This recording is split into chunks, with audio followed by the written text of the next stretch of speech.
Salut à tous! Ah. Tiens, Pépé en retard. Mais je prenais mon café, me fais pas chier. T'as pas le 7 en retard? 15 secondes? Ouais, un peu plus peut-être. Une Horrible. minute. 15 Une secondes. minute. Honteux. C'est pas grave, c'est du temps que je prends sur la foire aux livres de Nicolas. Comme ça, voilà. C'est ça.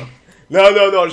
Comme je dis, il est venu avec 73 photos. Ce qui est généralement 73 photos, c'est pour les foires aux livres de 4 heures. Donc je lui ai dit, t'es sûr Il m'a dit, ouais, ouais, t'inquiète, t'inquiète. Donc écoute, t'inquiète, t'inquiète. Je te laisse parler. Je vais pas te voler ton temps. Et voilà. Hop Bah, tu peux là. déjà mettre à B0 et à B1. Ça marche. Alors, je vais m'expliquer. Au début, je voulais faire une foire sur le Second Empire parce que j'aime beaucoup ce régime politique. Cependant, je voulais faire une intro quand même pour remettre en perspective sur le 19e, tout ça. Et il s'avère que j'aurais fait une intro un peu longue. Donc j'ai décidé d'en faire une foire aux livres.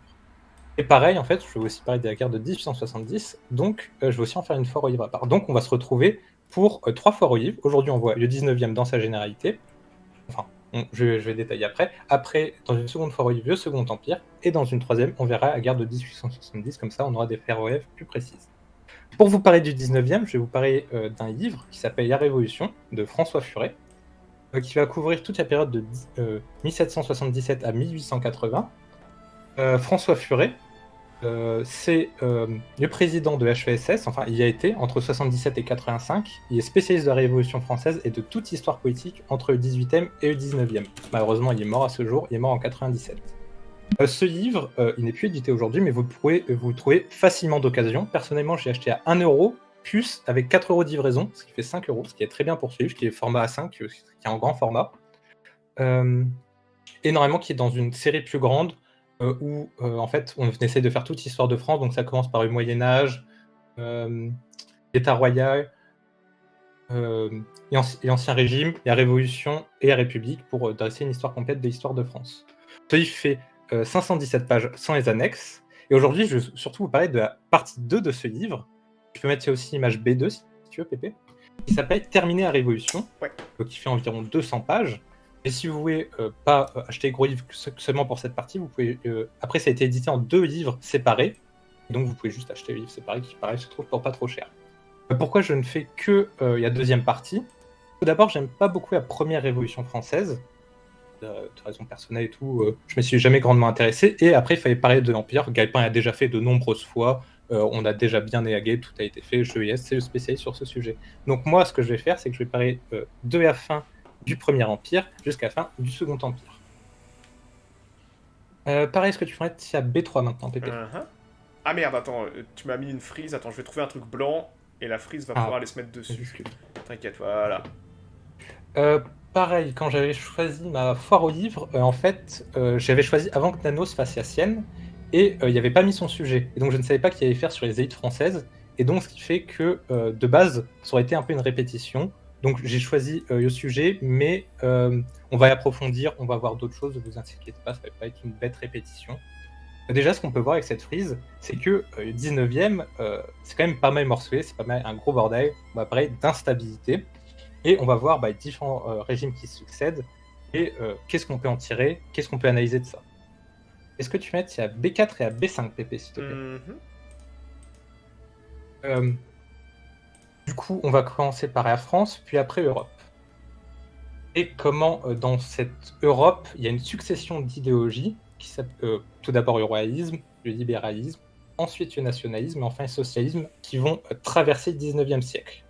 Et qui vont bien sûr entraîner avec eux l'instabilité des régimes français. Donc, à la fin du Premier Empire, il y a ce qu'on appelle le Congrès de Vienne, où les puissants vont se partager l'Europe, on va se partager le cadavre de la France, les restes de Napoléon, entre différentes personnes. Ce que vous voyez dans la carte, mais aussi ce que vous voyez en caricature sur d'autres personnes, avec le nouveau chef de la France, en dessous, qui est Louis XVIII. Donc moi, je commence ma foire en 1815, après la défaite de Waterloo, qui est en B6.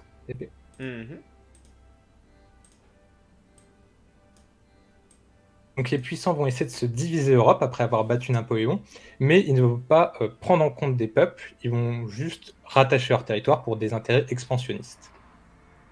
Donc comme vous avez pu voir sur la carte, aussi ce que tu peux mettre, il y a G2, rapidement.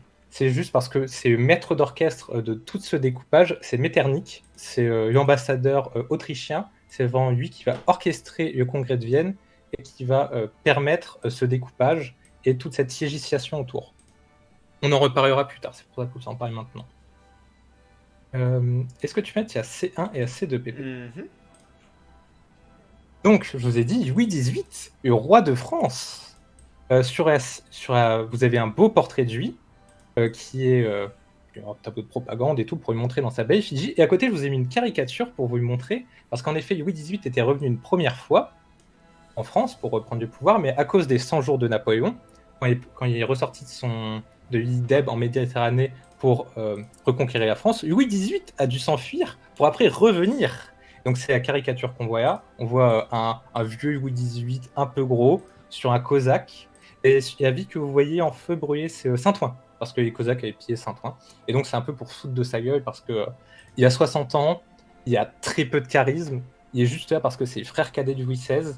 Et ça va donner vraiment une très mauvaise image de la monarchie, parce que on va être considéré comme un mauvais roi, et en plus c'est une restauration qui est imposée de l'extérieur, c'est les puissances étrangères qui imposent une restauration à la France, c'est pas le peuple.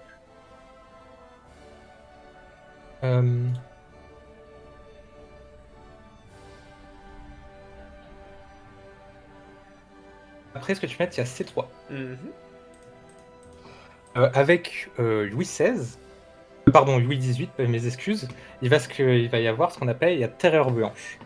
La terreur blanche, ça va être une purge, tout simplement, de tous les bonapartistes qu'il y a dans le pays. Il va y avoir 1000 exécutions et 9000 condamnés politiques. Là, je vous ai mis une gravure, excusez-moi, elle n'est pas de très bonne qualité parce que c'est pas quelque chose qui est très réputé chez les historiens, qui est très connu. Donc, c'est difficile de trouver des documents en bonne qualité. Donc, il y a beaucoup de peines de mort, donc je vous ai mis exécution. Et une des plus mémorables, c'est à C4, PP, s'il te plaît. C'est l'exécution du maréchal Ney. Ah oui, bien sûr. Ah, c'est ça, avec un très beau tableau qui est en très bonne qualité. Donc tu peux zoomer dessus. Un des détails du tableau que j'aime beaucoup, c'est sur le mur derrière, que vous voyez derrière lui, écrit Vive l'empereur, de façon barrée. Donc le maréchal Ney, qui a été vu comme une honte par les Français, parce que ils l'ont abattu. Après, ils ont laissé son corps dans la boue. Et il y a même un officier français qui a sauté avec son cheval par-dessus le cadavre. Donc on a trouvé ça totalement intolérable. Mais donc c'était vraiment une purge des Français. Et le bonapartisme se retrouve interdit en France. Ce qui fait que il reste des bonapartistes en France, mais ils ne peuvent pas être déclarés publiquement sous peine de mort. Donc c'est important à savoir que dans tout ce qu'on va parler, il va rester des bonapartistes en France, mais on ne peut pas évaluer à quel point il y en aura. Donc en effet, comme je vous ai dit, c'est la période qu'on va appeler la Restauration. On va restaurer la monarchie en France. Je chat, il y a C5 et C6.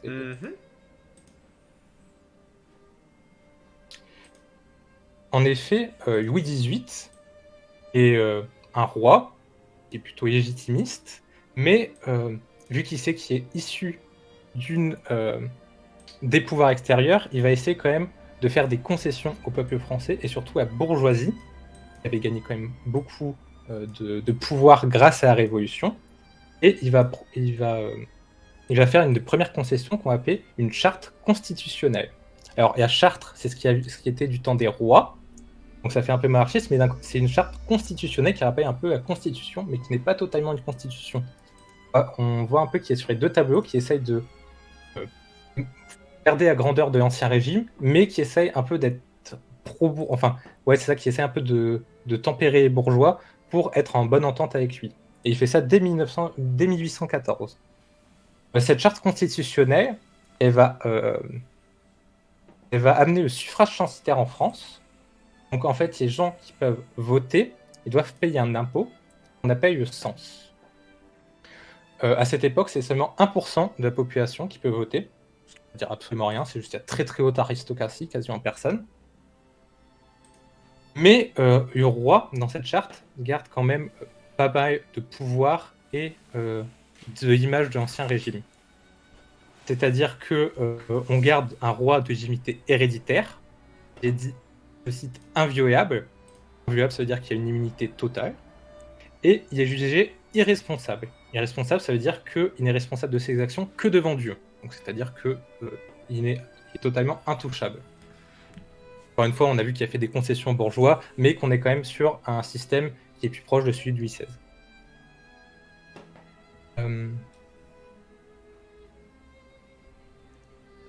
Cette charte va aussi construire le système politique de la France. Il va y avoir une chambre des députés. Les députés sont ceux qui vont être élus par le suffrage censitaire. Et cette chambre des députés est dissolvable par le roi. Et de l'autre côté, pour entre guillemets à contrebalancer, il y aura la chambre des pairs, qui est une chambre élue par le roi. Cette charte pose aussi problème parce que son article 14 peut donner au roi les pleins pouvoirs s'il se sent en danger. On va en reparler. Est-ce que tu es, il y a C7 dans cette France de la Restauration, il y a 5 groupes politiques. Il y a les ultras, qui sont derrière le comte d'Artois, que vous voyez en photo actuellement. Les frères de Louis XVIII, qui sont des gens bien réactionnaires. Et constitutionnels, qui sont pour une constitution, mais qui sont quand même pour, entre guillemets, un gros respect du roi. Et les libéraux, qui sont, on va dire, les gens les plus pas tout simplement les plus libéraux, mais qui, pareil, sont obligés de reconnaître le roi. Et aussi, bien sûr, les 2 groupes interdits, que sont les bonapartistes et les républicains. Cependant, il y a un problème avec les ultras, c'est que les ultras sont plus royalistes que le roi. Le roi qui essaye de faire des compromis avec la bourgeoisie, à chaque fois, ça déplaît aux ultras. Louis XVIII avait par exemple rabaissé le cens, qui a permis aux libéraux et aux constitutionnels d'être majoritaires à l'Assemblée, ce qui avait entraîné une fureur ultrême des ultras. Du coup, ils se sont obligés de contrebalancer. En 1820, il va instaurer ce qu'on appelle le double vote, c'est-à-dire les plus riches, ils peuvent payer 2 fois l'essence pour voter 2 fois. Pratique ça. Pas mal, hein. Du coup, il y a une nouvelle élection en plus dans la foulée, et ce qui fait que c'est les ultras qui gagnent largement parce que vu que les plus riches sont ultras. Il y a chance, hein, le hasard. Ce qui fait qu'ils essayent toujours d'être un équilibre entre différents partis monarchiques, mais à chaque fois, dès qu'ils en favorisent un, ils se met les autres à dos, et il est toujours à couteau tiré avec chacun. Mais en 24, c'est-à-dire juste 4 ans après, il meurt sans descendance. Ce qui fait que c'est le comte d'Artois qui hérite. Je peux mettre ça C8, Pépé. Donc le chef des ultras qui hérite, et c'est Charles X. Il se fait proclamer Charles X avec une politique ultra... Ah, donc le comte d'Artois, c'est Charles X, je savais même pas en fait. Oui. Ah, intéressant. Et oui. Donc est-ce qu'il va suivre la ligne d'où il vient, politique, ou alors il va devoir faire des compromis? Non, il va faire les trucs des ultras. Il va suivre les ultras. C'est un ultra convaincu, c'est le chef de file des ultras, donc il va faire une politique d'ultra. Dès son premier choix, c'est de se faire couronner à Reims, puis sacrer à Reims. Oh putain, le retour aux sources. C'est ça, il a dit, on a retrouvé à Saint-Ampoux, c'est bon, donc il s'est fait officiellement remettre à Saint-Ampoux, alors que ses faux étaient brisés pendant la Révolution. C'est vraiment la chance, quoi. En avril 25, c'est-à-dire juste quelques temps après son élection, il fait passer la loi qu'on appelle le milliard des immigrés. Les immigrés étant les nobles qui avaient fui la Révolution. Cette loi, c'est l'indemnisation de la totalité des biens des nobles et de l'Église qui ont été pris pendant la Révolution. Donc c'est-à-dire que tous les gens qui avaient des choses, on leur dit tout d'un coup, bon bah il va falloir rembourser le noble qui s'était barré en Allemagne. Oh putain le bordel. Hop. Ah oui, c'est ça met beaucoup de gens mécontents parce que du coup il y en a que soit ils sont obligés d'indemniser, soit de rendre des terres par exemple, parce qu'on a qui a gagné des terres comme ça. Donc il y a beaucoup de bourgeois qui se retrouvent endettés. Ce qui crée quand même un fort mécontentement alors. Ouais, puis ça fait passer Louis-Philippe pour un roi quand même vachement modéré, quoi. Ouais. Ouais, c'est ça, même Louis XVIII était modéré, enfin, il essayait quand même de manager les bourgeois, et on voit que Charles X, il s'en fout. Ah putain, ça casse la ligne d'avant. Hein. Ouais, c'est ça. Et pareil, en 1925, il y instaure, pour se rapprocher de l'Église, ce qu'on appelle la loi sur le sacrilège. Pour chaque vol qu'il y a dans une église, le voleur doit avoir la main coupée avant qu'il soit exécuté. Ah ouais, exécuté en plus, putain, ça fait passer les Saoudiens pour des enfants de cœur. Ouais, c'est ça. Bon retour à l'époque de Louis XIII, bonjour. Donc il y a vraiment une crispation réactionnaire qui est de plus en plus forte jusqu'à la fin du gouvernement, où il met à tête un certain Jules de Polignac, je vous ai pas mis de photo parce que c'est juste pour anecdote, Jules de Polignac qui est surnommé le plus ultra des ultras. C'est pour vous dire. Et à un moment, il y a les députés qui se disent « Bon, le roi il va peut-être un peu loin », donc ils décident juste de rédiger une lettre pour, je cite, une demande de modération. Sauf que le roi, dès qu'il voit la lettre, il utilise l'article 14 et fait un coup d'état, il dissout l'Assemblée. Donc on rentre Oh, 3 glorieuses. Est-ce que tu vois, il y a D1 PP? Mhm. Parfait. Il y a D1 que vous voyez, c'est très connu, c'est La liberté guidant le peuple de Eugène de Lacroix. Juste une petite anecdote sur ce tableau, parce qu'on ne le dit pas souvent, mais Eugène de Lacroix était royaliste. Donc c'est pour ça qu'en fait, on voit des hommes qui se cachent derrière une femme un peu, on va dire, gourgandine et un enfant pour se battre. Hein, voilà. On voit qu'il y a un sous-texte quand même derrière le drapeau. C'est quand même une critique de la République. Ouais, les lâches, on C'est envoie ça. les gamins et les Une femmes femme se battre. dévergondée et une enfant, c'est ça. C'est ça, ouais, putain. Gavroche. Donc, il y a 3 glorieuses, bon, parce que ça dure 3 jours, officiellement, mais moi je vais plutôt vous dire que ça dure 5 jours, je vais m'expliquer.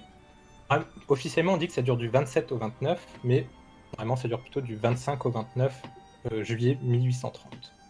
Ah Donc, oui, le 25, c'est l'espèce de petite rébellion à Paris, là, la oui, mitraille, c'est ça. la mitraille pour la canaille. Exactement. Donc, le 25, le roi utilise l'article 14, donc il fait 4 ordonnances. Tout d'abord, une suspension totale de toute la presse en France. La deuxième, il y a dissolution de la Chambre. La troisième, il y a modification des règles d'élection. Et la quatrième, une nouvelle élection en septembre. La quatrième, c'est juste parce qu'en fait, il y avait écrit dans la charte constitutionnelle que celui qui disait qu'il y a une élection, c'est lui qui organisait. Donc, vu qu'il donne directement qu'il fait une nouvelle élection, ça ne peut pas être ses opposants qui donc, le mec qui va en plus gérer la prochaine élection. Ce qui fait quand même pas mal de protestations chez les députés. Bah, ça en fait dedans, ça fait un 26. petit changement. Hein. Ouais, c'est ça fait Changement, hein. bizarre tout d'un coup. Ah ouais, voilà, on change tout. C'est ça. U26, il y a des journalistes, des étudiants et députés qui sont dans les rues, et, sans grand trouble, on va dire. U27, ça se corse un peu plus parce qu'il y a des grosses descentes dans les rues, il y a de plus en plus de Parisiens dans les rues, et la presse publie quand même si elle n'a pas le droit. Et c'est surtout au 28 que ça s'échauffe. Il y a une insurrection, des barricades sont construites très vite. Charles X envoie armée en précipitation pour tirer sur les manifestants. Bien sûr, la canaille parisienne, c'est toujours la même, hein. Elle change pas, hein. Ça se passe à coup de canon, ça, hein. Comme aujourd'hui, hein, faudrait faire la même chose. Hein. Et le 29, les manifestants prennent aussi encore plus ses armes, c'est la révolution, et à la prise du Louvre et des Tuileries, Charles X est obligé de démissionner. Ça va, il démissionne. Il démissionne, c'est... Enfin ouais, il est obligé de se barrer quoi. Ça va, Il y a C9, bébé. Ouais. C'est juste un... Donc, ce qu'on a vu, c'est que les ultras ont pas su, ou ils ont pas voulu s'adapter et composer avec les autres forces politiques du pays, ce qui a fait qu'une explosion d'agitation dans le pays, vraiment. Donc, par exemple, pour vous montrer, c'est un journal d'opposition qui était très connu à l'époque. C'est un journal d'opposition à Charles X qui s'appelle Le National, Elle est qui belle, est la fondé qualité. par un certain Adolphe Thiers. Oh là là, encore... Alors là, on y retourne. C'est ça. Le plus détestable personnage du 19ème. Encore un beau fils de putain. Il y a Vipère. Je peux pas le Retenez voir. ce personnage, il est très très Ce important. personnage est important. Ce personnage est important. Ah, celui-là. Dans le genre parasite. Et oui. On va voir de...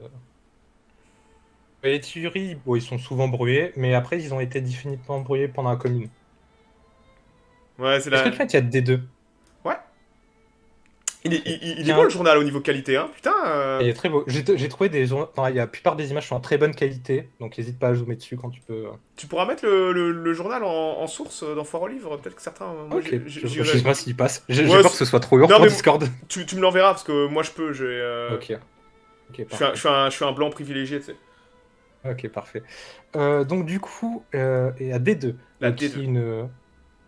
qui est un tableau qui représente justement cette monarchie de Juillet, où on a à gauche un drapeau blanc, et le drapeau de la Restauration, qui se fait déchirer pendant la violence, et qui est taché du sang des manifestants, et ce le retour du drapeau tricolore, pardon.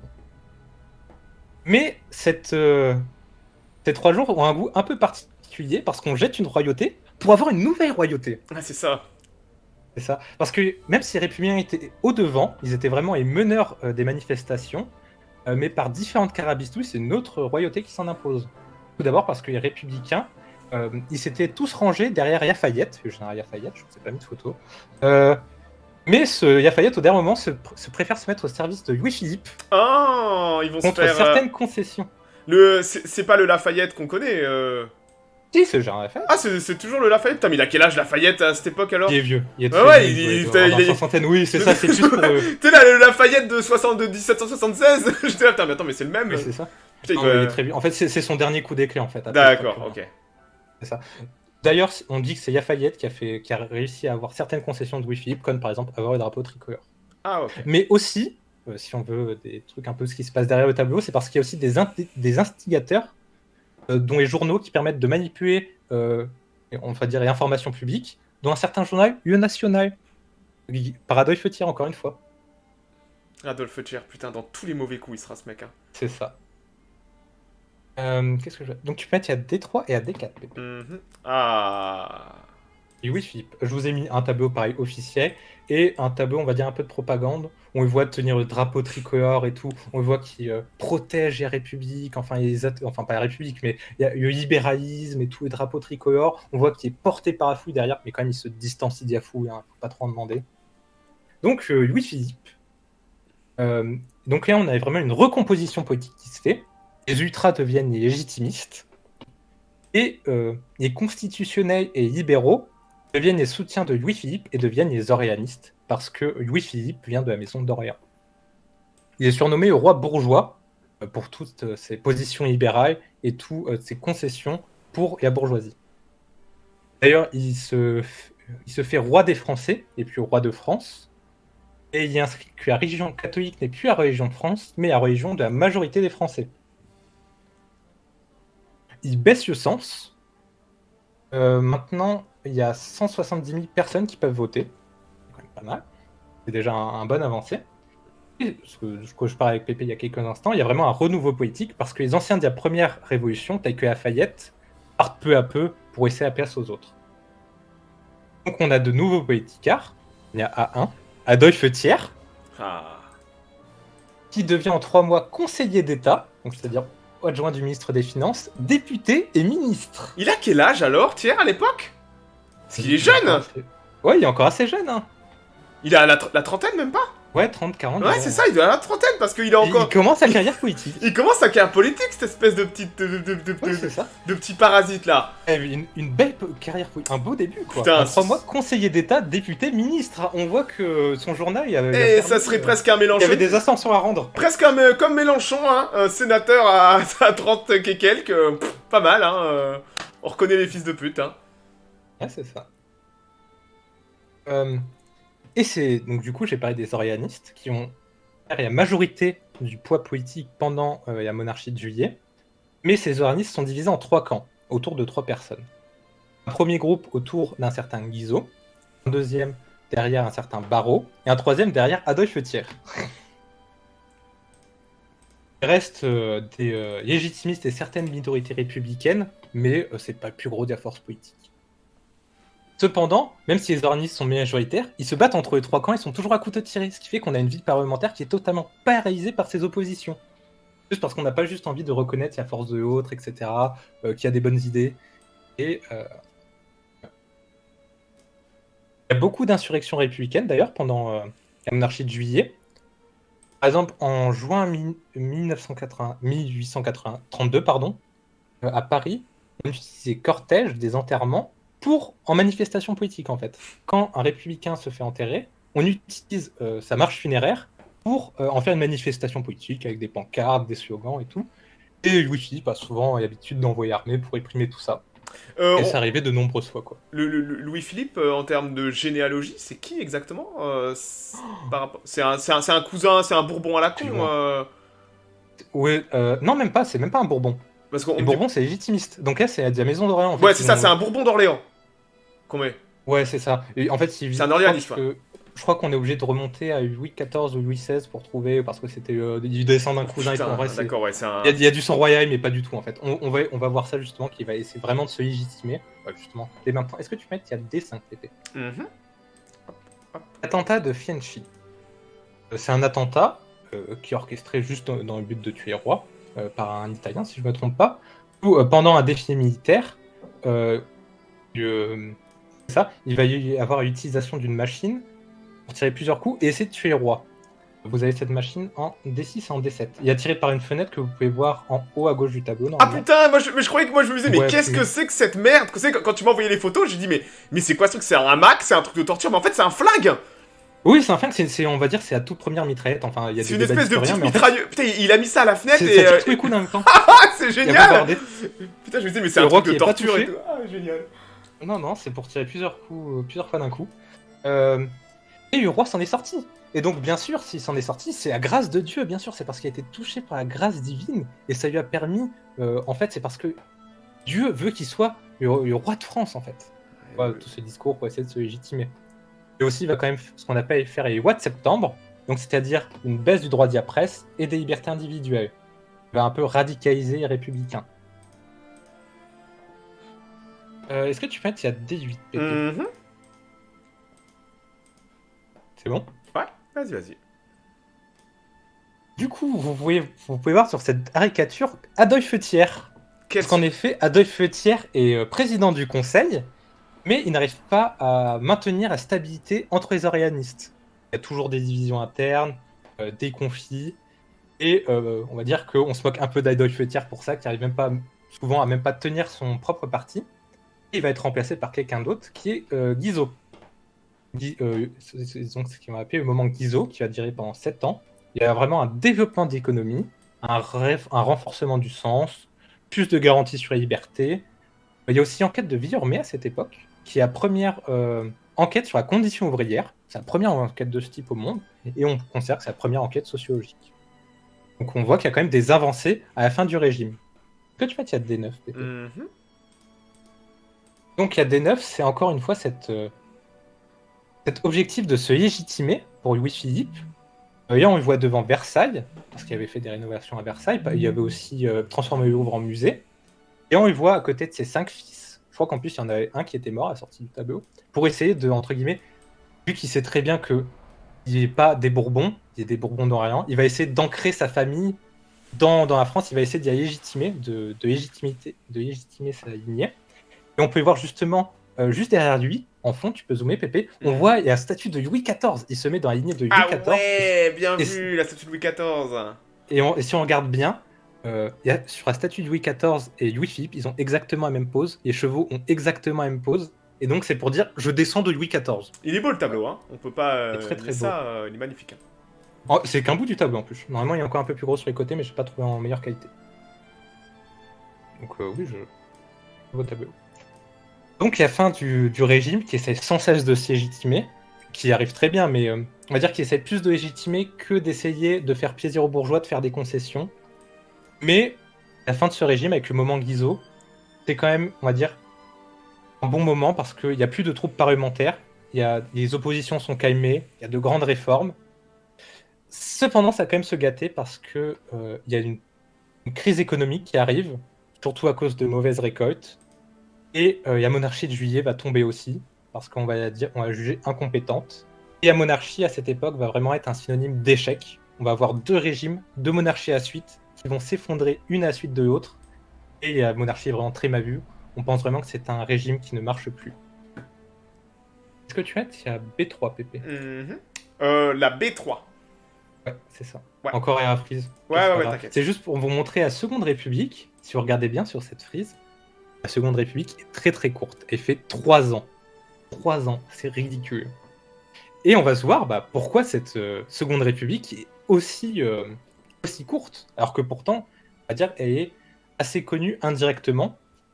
Parce que ces personnages sont connus souvent parce qu'elle a été souvent repris par la Troisième République. Alors que on va voir que c'était un très bon régime, on va s'y avouer. Et on va voir surtout la grande influence socialiste qui y régnait. Est-ce que tu as E1 PP? Il y a encore un très beau tableau, tu peux zoomer dessus, hein, il est en très bonne qualité. Ouais, je le connais celui-là. Il y a de nouveau... Il est magnifique, ouais. En plus, c'est très connu. Il y a de nouveau 3 journées de révolte, donc ça ressemble un peu aux 3 glorieuses, et dans l'esprit des républicains, on se dit, on rejoue l'histoire, on a une autre chance de gagner, et cette fois-ci, on va l'emporter. Petite anecdote intéressante, à la fin de la monarchie de Juillet, Louis-Philippe, en voyant qu'il va se faire destituer, il rappelle dans l'empressement Adolphe Thiers en pleine nuit, pour essayer de faire un gouvernement de transition où il va abdiquer en faveur de son petit-fils et Adolphe Thiers serait le président d'intérim. Sauf que il n'y aura pas de temps. Mais encore Thiers dans les mauvais coups, pour pas changer. Est-ce que tu peux garder le tableau en fond et rajouter à E2 et à E3 PP? Bien sûr. Hop là.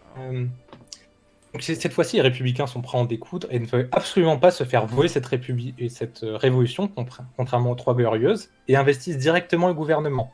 On a un gouvernement provisoire par Alphonse Lamartine, qui est la personne qui est assis sur une chaise avec un manteau marron, qui va être le chef du gouvernement provisoire. Et cette transition va être aussi encadrée par Alexandre Ledru-Rollin, qui est avec qui est sur les daguerreotypes que vous voyez en noir et blanc. Une vraie photo d'ailleurs, classe. Hein. On C'est y arrive. une photo d'époque. Eh ouais. Ouais, ça dépend. On dit que c'est un daguerreotype, mais oui, c'est une photo.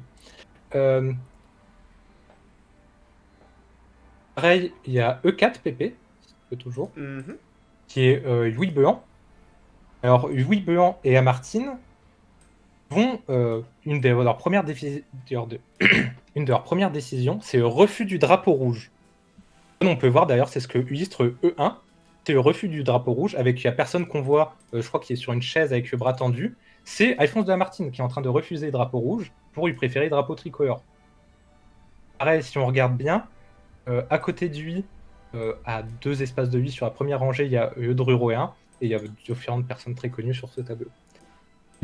La première chose, c'est de refuser le drapeau rouge, qui est quand même un signe, entre guillemets, pour pas montrer qu'ils sont trop extrémistes dans le socialisme, et ils gardent le drapeau tricolore. Mais aussi, ce qu'ils vont faire, c'est qu'ils vont garantir le travail comme un droit, comme un devoir, mais surtout comme un droit. Ils veulent construire une république, je cite, sociale. Et du coup, pour garantir ce travail comme un droit, tu as E5 et E6 PP. Ils vont faire ce qu'on appelle les ateliers nationaux. Les ateliers nationaux, c'est des ateliers qui sont gérés par l'État et qui ont dans l'obligation de donner du travail à n'importe qui en demande. En mars, il y a 14 000 ouvriers qui travaillent dans les ateliers nationaux. En juin, il y en a 120 000. Putain, littéralement, il y a qu'à traverser la rue pour trouver un emploi. Hein. Ça... Ah mais là, littéralement. C'est beau, hein. Le problème, c'est que c'est payé 2 francs par jour et qu'à un moment, on n'a même plus de vrai travail ordonné, donc on va ordonner un peu des fausses tâches, par exemple, juste leur demander de casser des cailloux sans grand intérêt, c'est juste pour leur dire qu'on est obligé de leur donner un travail. Ce qui embête beaucoup de personnes, parce que c'est peut-être des artisans qui ont un savoir-faire. Et qu'on n'utilise pas. Qu'ils aimeraient bien... Ouais, c'est ça, qu'ils n'utilisent pas, et surtout qu'ils pourraient gagner plus que 2 francs par jour s'ils utilisaient ce savoir-faire. Donc avec 2 francs par jour, tu vis, mais techniquement, tu pourrais gagner plus. Donc il y a un mécontentement des ouvriers qui monte de plus en plus, et surtout que ces ateliers nationaux, comme je vous dis, vu qu'il n'y a plus de travail, ça devient de plus en plus improductif, et ça mène à la ruine. Les ateliers nationaux sont finis en fin juin 48, parce qu'il y a une seconde révolte qui vient. De base, c'était une manifestation en faveur de la Pologne, pour avoir une Pologne libérée. Mais ça se transforme peu à peu en révolte sur les conditions de travail, sur un meilleur salaire et tout. Et ça va finir même par une invasion de l'Assemblée. Peux-tu mettre, il y a E7 PP. Avec l'invasion de l'Assemblée, tu as une fuite des ministres hors de Paris. Et on va appeler celui que vous voyez sur la photo, le général Cavignac, qui va essayer de calmer tout ça. Il y arrive un peu. Il va d'ailleurs proposer aux gens de rejoindre l'armée.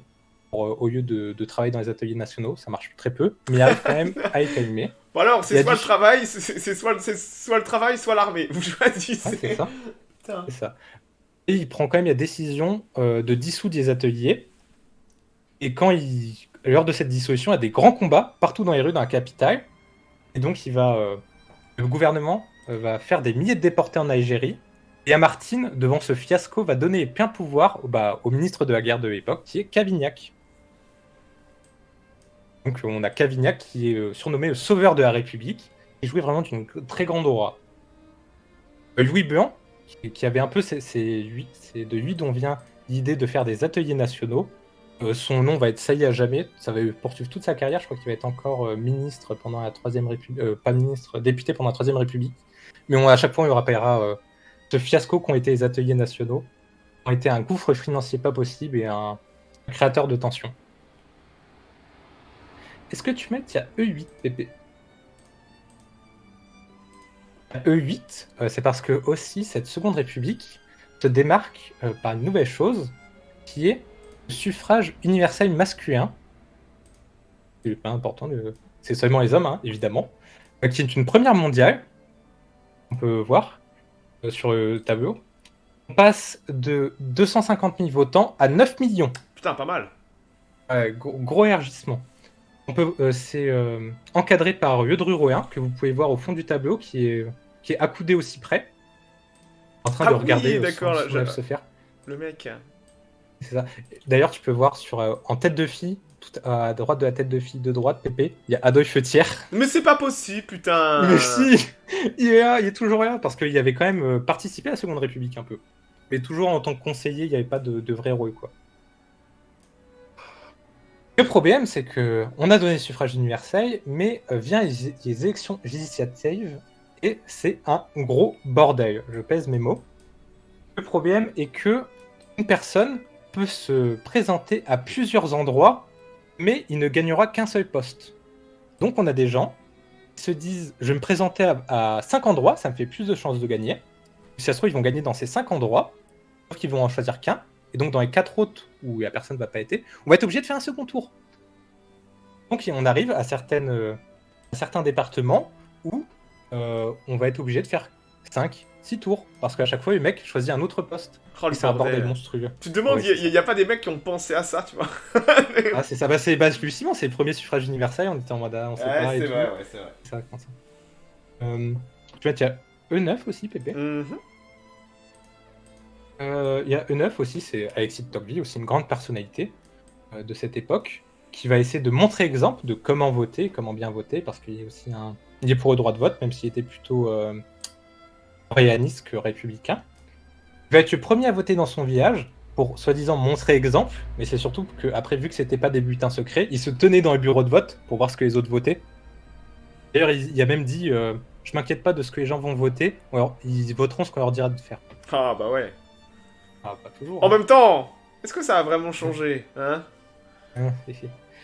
Le résultat des sélections législatives, c'est 600 républicains élus, 200 royalistes, et 100 démocrates socialistes, qui sont les gauches des républicains, si on veut. Donc, ce qui fait que les républicains sont pas mal en force. Ils ont bien réussi, ils sont bien ancrés, mais il y a quand même une minorité royaliste. Et on va arriver au moment intéressant, qui a E10, en novembre 48, qui est l'élection présidentielle. Il faut que je trouve un fond blanc. Oui. Pardon, ouais, des fois, il y avait des cartes en bonne qualité qui n'avaient pas de fond. Ouais, t'inquiète, c'est un format PNG qui est casse-couille, ouais. Et on voit. Je vous ai parlé de plusieurs personnages, c'est dans cette partie.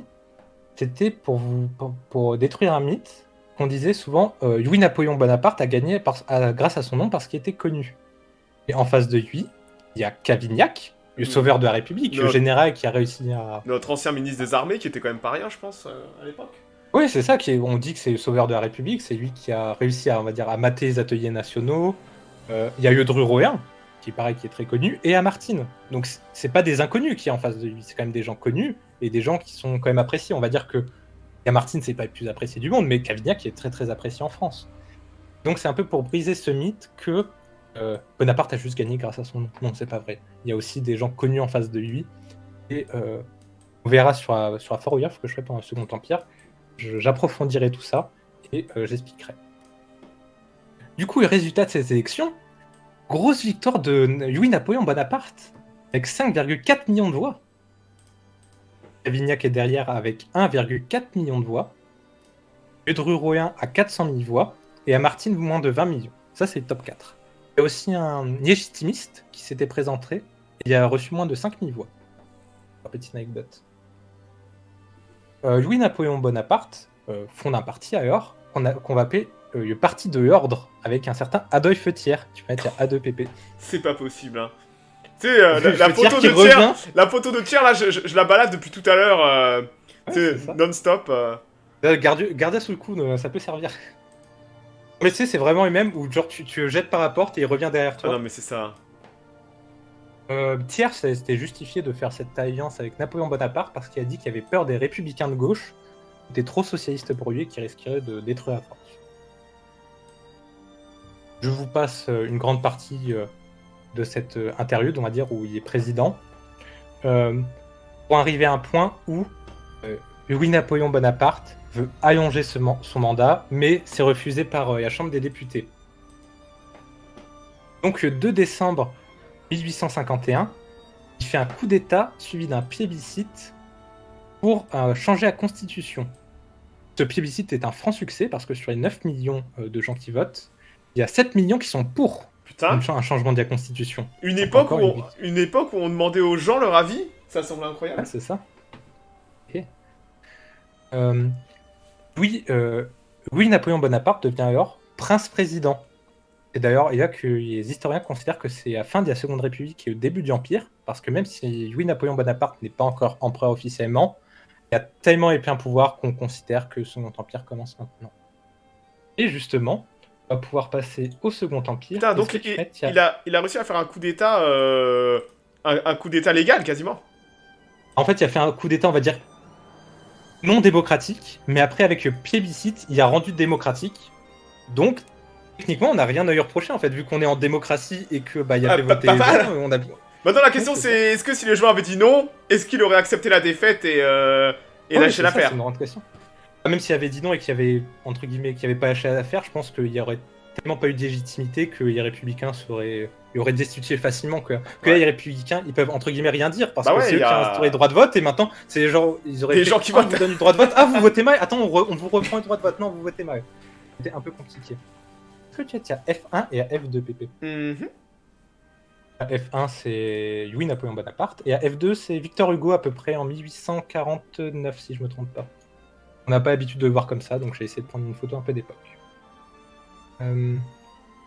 Qu'on peut noter déjà sur le Second Empire, même si ça a été un échec, je pense que je vous spoile pas, mais c'est que c'était un régime plutôt long pour la période. Il a duré 18 ans, c'est-à-dire qu'il a duré plus longtemps que tous les régimes qu'on a vus précédemment.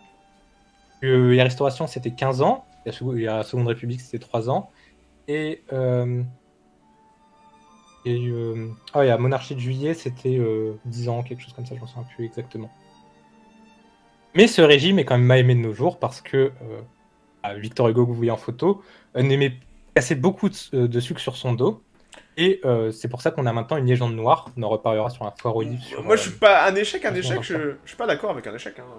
Après, ça dépend du point de vue. Il s'est pas maintenu. Il s'est pas maintenu, c'est ça que je veux dire. Il est quand même resté au pouvoir. Et il est resté 18 ans. Regarde l'état de la France avant 1870. C'est quand même pas dégueu. Ah oui, quand je dis que c'est un échec pour le régime, c'est un échec pour le Second Empire. Ouais, le Second Empire va disparaître, mais son testament, lui, est quand même pas dégueulasse. C'est ça, exactement. Même si, entre guillemets, je termine pas de système politique, c'est un échec, on peut lui montrer une certaine stabilité, on peut lui reconnaître une certaine stabilité qui est vraiment pas mal pour l'époque. 18 ans, c'est par rapport à la valse des trucs qu'on a eu avant. Ah, c'est ça, comparé à l'instabilité qu'on a eu avant, ouais. Ouais, c'est ça. Justement, je vais vous citer un passage de Victor Hugo il avait fait un pamphlet en 1852 en parlant de Louis-Napoléon Bonaparte. Il avait dit « Dictateur, il est bouffon. Qu'il se fasse empereur, il sera grotesque. » Retenez cette citation pour plus tard. Louis-Napoléon Bonaparte se veut vraiment un entre-deux. Il se veut un régime un peu réac, mais qui garantit les acquis révolutionnaires. On va parler de despotisme plébiscitaire. Despotisme pour son côté autoritaire et plébiscitaire pour son côté un peu on fait voter les gens, il y a quand même une certaine notion de démocratie. Il va faire plusieurs campagnes. Est-ce que tu vois, il y a F3PP? Ça, c'est le discours de Bordeaux en 1852. C'est une campagne pour le rétablissement de l'Empire qui date du 9 octobre. Au début du 5e paragraphe, d'ailleurs, on peut dire une phrase que j'aime beaucoup. Il y a néanmoins une crainte à laquelle je dois répondre, par esprit de défiance. Certaines personnes se disent « l'Empire, c'est la guerre ». Moi, je dis « l'Empire, c'est la paix ». Napoléon a vraiment, on va dire, un très grand talent pour s'exprimer, entre guillemets, faire une bande campagne de promotion, j'oserais dire, et pour rassurer les gens. Et là, on voit qu'il se veut assez pacifiste, parce qu'il sait très bien que les gens n'aiment pas la guerre, parce que la France a encore des mauvais souvenirs de la Ah France, de l'ancienne bah, France napoléonienne. La France s'est fait humilier. On a envoyé quelques générations à l'abattoir aussi, hein. Ah oui, c'est ça, envoyer des générations à abattoirs pour rien gagner, et c'est pas très bon pour l'économie, tout ça, donc y a paix, ça arrange beaucoup de monde. Et le 7 novembre, il y a le vote du Sénat pour, je cite, la restauration de la dignité impériale. Louis-Napoléon Bonaparte fait, par pur hasard, d'après lui, d'après ses dires, c'est vraiment par pur hasard, il fait un plébiscite pour savoir si ça plairait aux gens qu'il y a un retour de l'Empire, quoi. Il y a 7,8 millions de personnes qui disent oui, qui est quand même énorme, et il y a 20% d'abstention néanmoins qui sont à noter, mais c'est encore une franche réussite, on va dire, du plébiscite. Et le 2 décembre, c'est le rétablissement de l'Empire, qui devient Napoléon III. Tu peux mettre F4, PP. Et surtout, ce qu'il faut voir, c'est qu'il n'est absolument pas grotesque, contrairement à ce que dit Victor Hugo. Il est encensé. Le Second Empire, bon, j'en parlais, mais c'est une réussite. Et là, il est très légitime. Il y a vraiment une légitimité, c'est ça, démocratique. Il est très apprécié. Il n'y a que les républicains qui n'aiment pas trop et certains monarchistes parce qu'ils sont toujours fidèles au droit. Mais il y a une majorité de la population derrière Napoléon. On n'a pas grand-chose à lui reprocher. Napoléon III s'est surtout fait élire par ses promesses de stabilité. On en a marre de ces régimes qui changent tout le temps, c'est ça, avec toujours une idéologie différente. Et surtout, ce qui se ressent dans les campagnes, c'est qu'on a marre de Paris, qui tous les 15 ans a une nouvelle idée et qui décide de changer de gouvernement sans que la campagne ait son mot à dire. Et ça se ressent dans les votes de Napoléon, quoi. On a envie que ça cesse, cette instabilité. Ouais, Napoléon, il fait du score en province, c'est ça? Oui, c'est ça.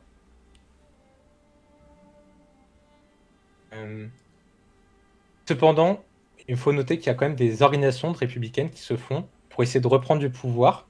Thiers est passé dans l'opposition maintenant. Il organise des banquets entre républicains pour savoir l'avenir de la France et pour instaurer une nouvelle république. Quelle surprise. Mais le bonapartisme est encore très populaire chez les paysans, parce qu'il y a une très grande prospérité dans les pays, et aussi chez les ouvriers, parce qu'il y a quand même pas mal augmenté la condition ouvrière. On en reparlera sur ma forêt sur le Second Empire. Et pareil, le clergé est quand même assez, on va dire, musée, parce qu'il y a les concordats en France, mais entre guillemets de... C'est ça. Il y a quand même une bonne influence sur toutes les strates de la société, et il n'y a pas grand monde qui peut lui faire opposition. Est-ce que tu as F5 PP? Encore une fois, je vais pas trop m'avancer sur tout ce qui est le Second Empire, vu qu'on va en reparler, mais c'est juste une illustration. Je vous ai mis le développement des chemins de fer, pour juste vous montrer que l'économie sous le Second Empire, c'est vraiment une grande prospérité, parce qu'il y a des grands travaux, il y a une volonté de développer l'économie, et comme vous pouvez voir sur les chemins de fer, il n'y a quasiment pas de chemin de fer quand il arrive, et quand il part, il y a vraiment un maillage très très bon de la France. Bien sûr, vu qu'on a plus de main de chemin de fer, on peut mieux exporter les produits, etc. Ce qui va permettre, par exemple, aux agriculteurs de très bien vivre. Enfin, de vivre confortablement. Mais malgré ce qu'il dit dans ses discours, l'Empire, c'est pas vraiment la paix. Il fait certaines guerres. Est-ce que tu as, il y a F6 et F7 PP? Bien sûr. Ce sont des photos de la guerre de Crimée, des photos d'époque. La France décide, avec surtout l'Angleterre, et aussi il y a d'autres alliés, comme par exemple le Piémont-Sardaigne, de attaquer la Russie pour défendre les Ottomans, parce qu'ils ont peur que les Ottomans se fassent totalement rouer dessus par les Russes, et que les Russes arrivent à prendre Constantinople, fermer le détroit du Bosphore et tout. Donc il y a une étape, on va dire, préventive, on va dire surtout de l'Angleterre et de la France, pour contrecarrer la Russie. La Russie qui est considérée d'ailleurs qu'à l'époque comme la première armée du monde, que comme quoi il aurait battu la France napoléonienne. Bon, c'est pas très vrai, mais dans l'esprit d'époque, c'est la première armée. Et ça va être une victoire, une très grande victoire de la part de Napoléon, qui va réussir à remettre la France sur le devant de la scène, parce que depuis tout ce temps, la France n'avait aucun poids sur les décisions diplomatiques, sur les échanges entre les États, et sur, entre guillemets, oui, les relations diplomatiques. Et ça, vraiment, Napoléon qui va remettre la France sur le devant de la scène et comme la France comme un acteur central. D'ailleurs, ça va être la France qui va être garant du traité de paix de la guerre de Crimée. Par exemple, c'est quoi Pépé déjà? Démilitarisation de la mer Noire. Ils ont plus le Ouais, droit de c'est mettre des ça, bateaux, la Russie. ouais, les Russes n'ont plus le droit d'avoir une flotte en mer Noire, en fait. Et ils vont profiter de la guerre de 1870 pour dénoncer le traité et remilitariser la mer Noire, vu que, Ah ouais, bah... du coup, vu que c'est la France qui garantit ça, vu que la France est dans le Et live, ouais, bon, bah, on respecte plus le traité. c'est hein. ça, les Russes vont dire fuck off, ce traité, et revenez nous chercher si vous en êtes capable. Sauf qu'à l'époque, C'est bah, il y a la guerre entre Prusse-France, les Anglais refusent de rentrer dans le conflit, donc les Russes, ouais. Et moi, c'est pendant la Crimée qu'ils vont perdre l'accès à la mer Noire, enfin, qu'ils vont pouvoir avoir une flotte de la mer Noire. Exactement. Donc on peut voir que cette guerre est un franc succès. C'est quand même Ouais, un franc succès moderne. Enfin, sur le papier, c'est une boucherie infâme. C'est une boucherie infâme, mais ça apporte quand même pas mal de gloire. Ouais, ouais, ça amène de la gloire, mais cette guerre, c'est c'est une saloperie, hein, la guerre de Crimée. Surtout au niveau logistique. Oh là là, On va voir que ça apprend pas beaucoup de ses erreurs. Il y a une foire aux livres sur le sujet, allez la voir. C'est ça. Oui, c'est vrai, sur les photos de la carte de Crimée. Les photos sont très belles d'ailleurs. Oui. Triplette, il y a F8, Pépé. Bien sûr. Hop là. Ah, ça aussi c'est connu, l'expédition au Mexique. Ce qu'on va surnommer le fiasco mexicain, de 62 à 67, c'est la France qui va envoyer un contingent pour essayer, on va dire, de créer un gouvernement fantoche à sa botte au Mexique, pour un peu contrecarrer l'influence des USA. Vous me dites pourquoi maintenant? C'est parce qu'en fait, les États-Unis peuvent pas intervenir vu qu'ils sont en pleine guerre de sécession. Et donc, on va profiter de cette occasion pour essayer de mettre un gouvernement fantoche à notre botte, soit c'est ça, soit à botte du Second Empire. Cependant, bah, bien sûr, c'est un échec total, parce qu'on est obligé de se replier parce que les US menacent d'envoyer des troupes à la fin de la guerre, après la guerre de sécession. Et cependant, vu que c'est assez loin, on va dire qu'on s'en fout quand même pas mal. Enfin, il n'y a pas une grosse... Ça, on va dire qu'il n'y a pas de gros retentissement dans l'opinion publique et tout. C'est une guerre un peu lointaine. On s'en fiche un peu, on va dire. Il y a que la Légion qui s'en souviendra, c'est tout. Voilà. C'est ça. Il y a aussi une troisième guerre qui s'appelle Intervention italienne. On va en reparler juste après. Ah oui, il y a toute une génération d'officiers français qui vont commencer à porter des noms un peu Duc trop de lolo. Magenta, Le MacMahon, duc, au secours. le duc de Magenta, mais ces noms à la con qu'ils vont avoir, putain, Horrible. les généraux de salon. Horrible. Ok. Vers la fin du Second Empire, on a quand même ce qu'on appelle une libéralisation du régime. Par exemple, en 64, il va accorder le droit de coalition ouvrière. Le droit de coalition ouvrière, ça veut dire le droit de se réunir, le droit de grève, le droit de se réunir dans le but de pareil politique, plein de choses comme ça. On surnommera même Napoléon III l'empereur ami des ouvriers. Il va encore donner des concessions à la presse. Cependant, vu que la majorité des journaux de presse sont tenus par des républicains, on voit qu'il y a quand même une montée républicaine qui se fait en même temps qu'il y a une libération de la presse.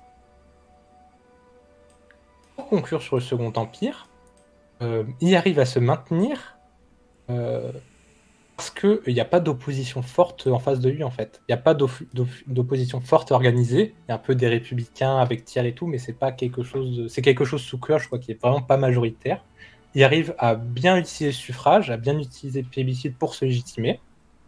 On va aussi parler de mobilisation bureaucratique, et bien sûr avec beaucoup de promesses de gloire internationale qu'il va respecter, par exemple avec la guerre de Crimée, ou qu'il va réussir à effacer comme pour le fiasco mexicain.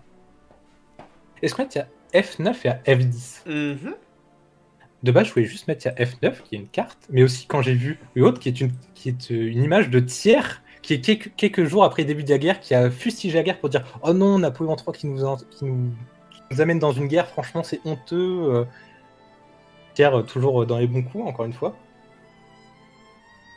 Du coup, la guerre de 1870. Cette guerre, ça va être une humiliation totale, parce que c'est vraiment aux antipodes des promesses de gloire internationale qu'a promis Napoléon III. Ah, tu peux le dire, on s'est fait casser le cul. Oh, on s'est fait alors défoncer. que c'est nous qui avons déclaré la guerre. C'est une honte. Hein. C'est la guerre de 1870. Il y a des belles batailles. On va pas blâmer le soldat français, mais oh là là, on a pris une fessée. Oh. Napoléon III est obligé d'attaquer parce qu'il en va de sa légitimité, parce qu'il a promis de la gloire internationale, il peut pas. Ouais, il est vieillissant aussi. Il a été insulté par l'Allemagne. il est vieillissant, Bismarck lui a tendu un gros piège avec le télégramme, Ouais, c'est ça. je me rappelle plus du nom du télégramme, mais Bismarck lui a tendu un énorme piège et Napoléon a sauté à pieds joints dedans. En fait, les Allemands Ouais, c'est ça. veulent la guerre En aussi, fait, hein. c'est pas que. Oui, c'est ça. Et il faut voir que c'est même pas le choix de Napoléon III, c'est juste qu'il est poussé par les gens parce que quasiment tout le monde en France veut la guerre à cette Ouais. époque contre la Prusse.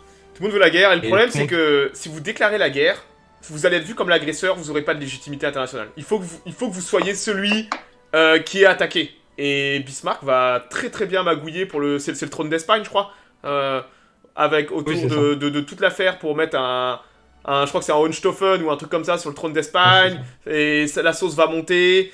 Et c'est la France qui va déclarer la guerre à la Prusse. Ouais, c'est ça. Énorme erreur. Parce qu'en face, Il est on obligé, il est a obligé parce que sinon ce serait une humiliation pour Napoléon III. Ouais. Il veut pas se faire humilier déjà Un qu'il a perdu Hohenzollern. le fiasco mexicain. un Hohenzollern. La dépêche d'Elms, c'est ça. La Ouais, dépêche c'est ça. d'Elms, c'est pour le fameux Hohenzollern.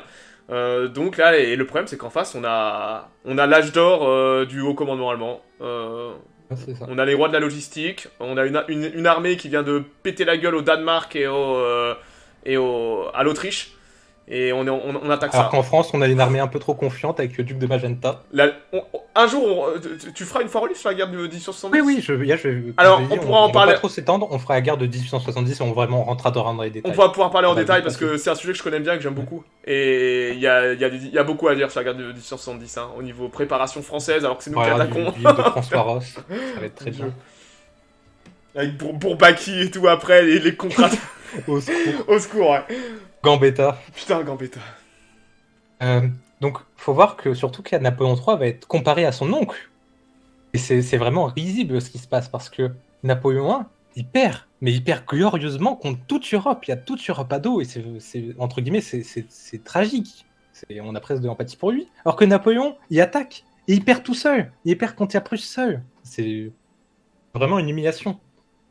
Et pendant que il y a ça, pendant qu'il se fait péter la gueule, t'as les républicains qui en profitent pour prendre du pouvoir et instaurer la Troisième République. Car ne sera pas étranger à ça d'ailleurs. Et comme j'ai dit, je vais pas m'étendre, on va avoir une foire au livre dessus. Est-ce que c'était à G1 et à G2 PP? Oui, hop là. Donc, tout ce qui se passe, c'est en France, et on va aussi avoir ce qui est en Ah, la Europe. Prusse seule. Alors, Ouais, si, la Prusse seule avec ses alliés allemands. Mais fais pas chier, c'est Oui, l'Allemagne. c'est ça. C'est l'Allemagne en 1870. Il y a que la Bavière qui aura un statut un peu à part jusqu'en 14. Exactement. Mais on va dire que c'est les alliés allemands. Le problème, en fait, ouais, C'est ça. il a pas tort. La Confédération d'Allemagne du Nord, Voilà. et ses États C'est satellites. pour ça que Bismarck veut pas être l'agresseur. Parce que, en fait, il y a un monde où tous les Allemands de l'Ouest Parce que rejoignent. en fait, on veut notre indépendance, on va taper sur la Prusse pour essayer Et ils de rejoignent la on France. va essayer de favoriser la France. Donc Ouais, le c'est but, ça. c'est que ce soit les Allemands qui soient vus comme les agresseurs pour que tous les Allemands fédérés rejoignent la Prusse. Et pour paver la voie à la future Allemagne, en fait. Donc Bismarck Non, va... mais ce que je veux dire, c'est que dans l'esprit des gens, Napoléon Ier avait perdu contre beaucoup de grandes puissances, alors que Napoléon III perd contre une grande puissance et Ouais. plusieurs puissances secondaires. C'est on va ça. dire. Donc ouais, c'est plus, en effet, c'est Prusse-France, mais la Prusse avec ses alliés allemands. Voilà, on va dire ça comme ça. Mais on en reparlera de ça, je pense. Oui, oui. Oui, parce que sinon, on peut dire aussi qu'il y avait aussi des Italiens et tout. Oui, bah putain. On va passer, hein. C'est ça. Est-ce que t'as mis la G1 et la G2 PP, c'est bon Oui, j'ai la G1 et la G2. Hop, elle est là. Pendant tout ce qui se passe en France, il va y avoir ce qu'on appelle en Europe le printemps des peuples. Le printemps des peuples, ça va être des révoltes qui vont traverser l'Europe de part en part à cause de révoltes d'idéologie. La principale chose, c'est que les gens, surtout la bourgeoisie, demandent plus de libéralisme. Et ils sont tellement en demande de libéralisme qu'une autre demande, enfin d'autres demandes vont se greffer à ça. On va appeler ça des demandes nationalistes. On va en reparler.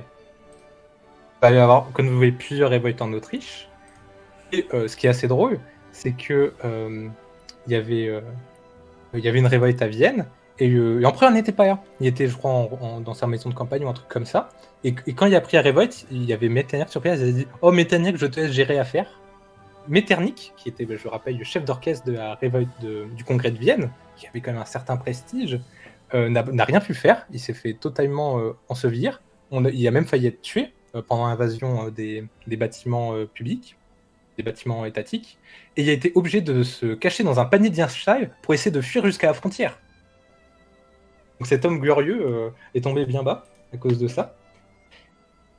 Et ce que revendiquent ces gens, c'est d'avoir plus de liberté, donc c'est-à-dire une plus de constitution. Enfin, on veut pas forcément le destituer roi, mais on veut que le roi donne un peu de son pouvoir déjà, qui instaure le droit de vote, des choses comme ça. Et comme je vous ai dit, après, on va greffer des idées nationalistes dessus.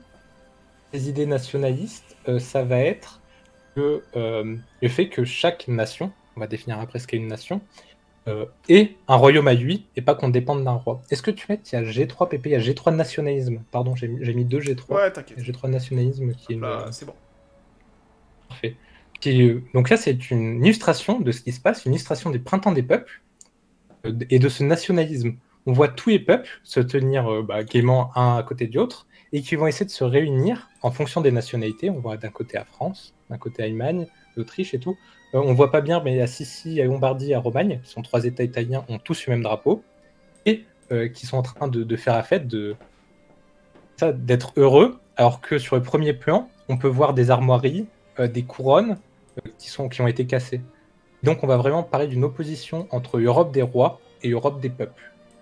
Et il va y avoir vraiment une volonté des peuples, surtout des bourgeois, d'avoir plus de droits, et ça va entraîner beaucoup de révoltes, comme j'ai dit. Est-ce que tu mets, il y a G9 PP et G9.5. Yep. Donc du coup, maintenant, il faut quand même que je vous définisse qu'est-ce que le nationalisme. Justement, à l'époque, on a 2 visions du nationalisme. On a celle de Renan, que vous voyez, c'est sur le livre Qu'est-ce qu'une nation. C'est justement avec ce livre qui va définir sa définition du nationalisme. Pour lui, ce qui fait nation, c'est quand on a une histoire commune et quand, entre guillemets, on a un contrat pour vivre bien ensemble, ce qui permet, entre guillemets, d'être tous attachés malgré nos différences. C'est d'ailleurs le nationalisme qu'on va avoir en France.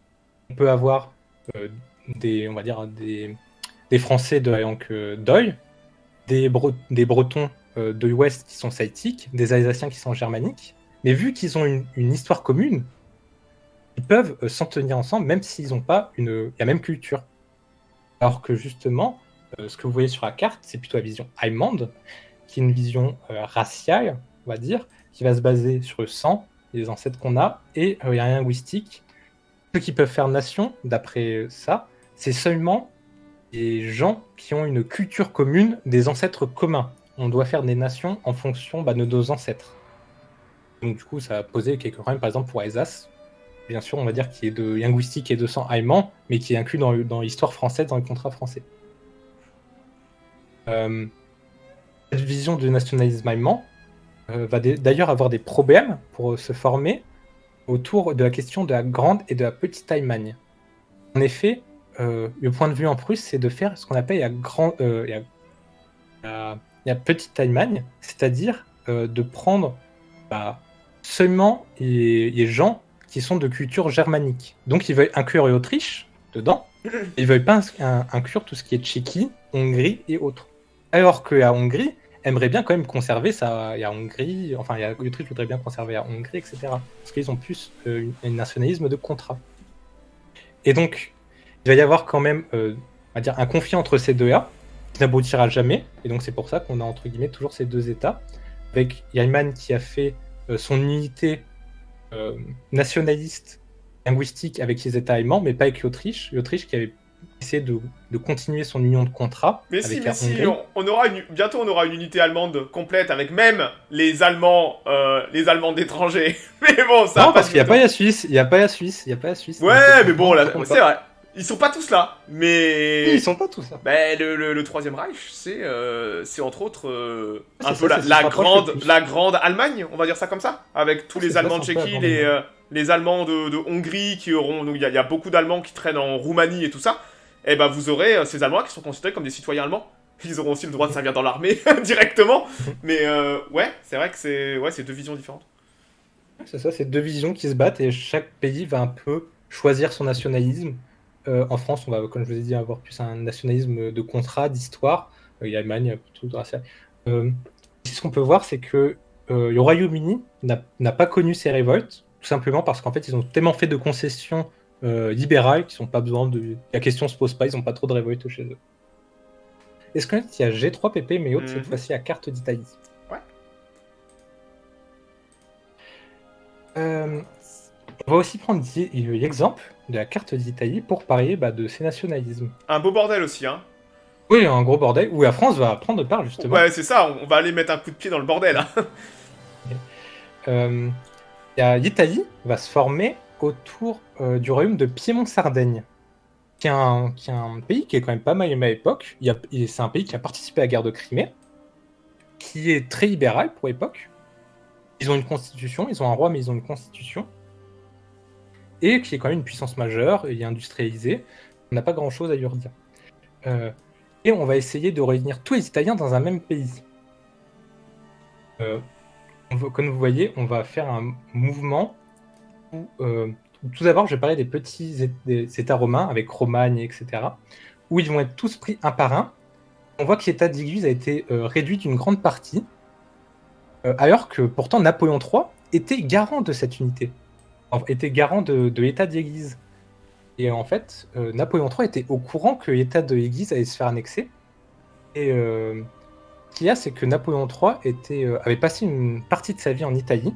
Il était même dans des loges franc-maçonniques italiennes, et donc était vraiment pour l'union du royaume d'Italie. Et quand il a annoncé, quand quelqu'un du Piémont-Sardaigne lui a annoncé qu'une partie des États d'Église avait pris, il a dit « Faites, mais faites assez vite qu'on me demande pas de compte. » C'est ce qui a été fait, ça a été tellement vite que on n'a pas pu reprocher à Napoléon de ne pas avoir intervenu. On va unifier tous les pays italiens du Nord. Il y a deux cas particuliers. La Lombardie et la Vénétie, ils sont sous le contrôle de l'Empire d'Autriche. Donc ça va mener à la guerre avec la France. Et il y a aussi le roi... Attends, est-ce que tu peux mettre, il y a G4 et à G5, Pépé, s'il te plaît? Bien sûr. Et à G4 et à G5, justement, c'est Napoléon III qui se voit un peu comme fondateur de l'Italie et qui va se mettre en scène, là, qui arrive au port de Gênes. Et tout. Ah oui, on le voit bien, ouais. J'ai mis un petit zoom avec la photo.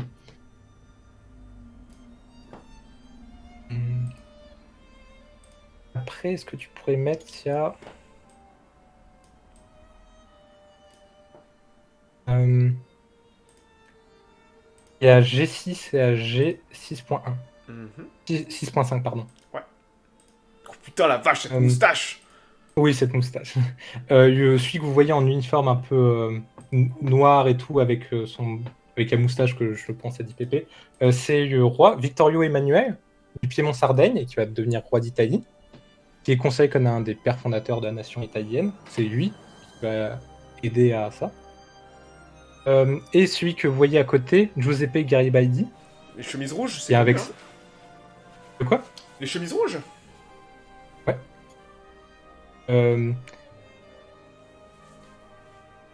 Oui, Garibaldi, qui va aussi prendre son part. C'est un militaire, mais qui va faire une petite magouille. L'État des deux Siciles va n'avoir aucun roi pendant un moment. Il va y avoir une sorte d'interrègne. Ils vont appeler ce fameux Garibaldi pour lui dire de prendre du pouvoir. Donc il prend le pouvoir un peu en faisant une sorte de coup d'État. Mais tout d'un coup, ce qui se passe, c'est qu'il y a Vittorio Emanuele qui arrive aussi à Naples. Et Garibaldi lui remet les clés du royaume. Il donne le royaume des deux Siciles au roi Victor Emmanuel pour faire l'unité italienne, parce qu'en fait, il était du côté de Victor Emmanuel depuis le début. Enfin, le hold-up, quoi. Ouais, c'est ça, le hold-up. Et donc, on voit qu'on a une belle Italie. Il va juste rester une guerre contre l'Autriche à faire. Est-ce que tu vois, il y a G7 et à G8. Vous avez Giuseppe Mazzini devant vous, qui est aussi un autre militaire qui avait participé aux guerres contre l'Autriche. Et j'aime beaucoup une citation de Metternich à son propos. Il dit « J'ai dû lutter avec le plus grand des soldats, Napoléon. Je suis arrivé à mettre d'accord entre eux des empereurs, des rois et des papes. Personne ne m'a donné plus de traquin qu'un brigand italien, maigre, taille, en haillons, mais éloquent comme une tempête, bruyant comme un apôtre, rusé comme un voleur, désinvolte qu'un comédien, infatigable comme un amant. Il y a pour nom Giuseppe Mazzini. » L'italien, quoi. C'est l'italien. Et justement, c'est à... Est-ce que tu pourrais être à G3, Pépé? C'est cette guerre qui va être faite des Français. Et les Français vont aider, on va dire, Piémont-Sardaigne, un peu Italie, pour la guerre contre l'Autriche. Et le but est de reprendre toute les terres italiennes à l'Autriche. Ouais, c'est les terres historiques, ce qu'ils appellent les terres iridescentes, je crois. Ouais, c'est ça. Le but, c'est de prendre Via Lombardie et à Vénétie, tout ce qui est Trieste et tout ce qui est, enfin, le truc de Mussolini qu'il y avait sur la mer Adriatique. Mais comme vous pouvez voir sur la carte, bah, c'est pas ce qui est fait. On prend que la Lombardie. Comment ça se fait? Bah, c'est parce qu'on fait la guerre et tout. Il y a des batailles qui sont faites, par exemple Solferino ou Magenta, qui sont très connues. Et tout d'un coup, on informe l'empereur qu'il y a des mouvements prussiens à la frontière alsacienne. Aïe! Et ni une ni deux, il fait AP, vu que c'est les chefs de l'Alliance, il dit on fait AP avec l'Autriche, on prend juste la Lombardie, ça va mettre les Italiens hors d'eux, quoi, ils vont être très très mécontents, et parce que Napoléon a trop peur d'une attaque allemande qui ravagerait son pays, donc il préfère faire monter les armées en Alsace. Il y a déjà des tensions à la frontière. Et, Surtout, c'est en 1866, c'est là où il y a la guerre prusso-autrichienne avec Sadova, où l'Autriche perd la guerre en une bataille. Ouais, c'est à peu près dans la même époque. Ouais, parce que je crois qu'après, les Italiens vont attaquer à la même date, quasiment, quelque chose comme ça. Je vois des questions dans le chat. Pour les affaires romaines et tout, le pape, il reste encore, il y a encore l'état d'église. D'ailleurs, ce qui reste de l'état d'église va être mangé en 1870, vu qu'il n'y aura plus Napoléon III pour les protéger, vu que la France sera entre mes États. Mais il y a déjà une partie qui est annexée, ce qu'on va appeler la Romagne, en 1860. L'année terrible pour l'Autriche, hein. 1866, ils perdent tout, hein, les mecs. Hein.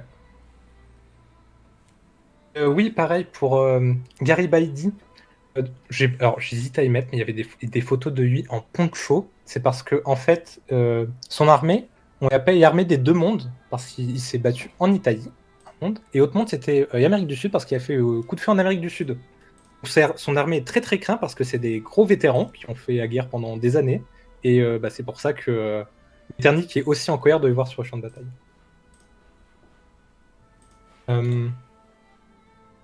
Donc, on peut voir avec cette intervention de Louis-Napoléon Bonaparte, on passe d'une France qui était très en retrait pendant les deux régimes monarchiques, on peut dire quasiment que c'était un peu la pute de l'Europe parce qu'elle n'avait jamais son mot à dire, à vraiment une réaffirmation, avec d'abord la guerre de Crimée et la guerre d'Italie, où ils vont former un nouveau pays.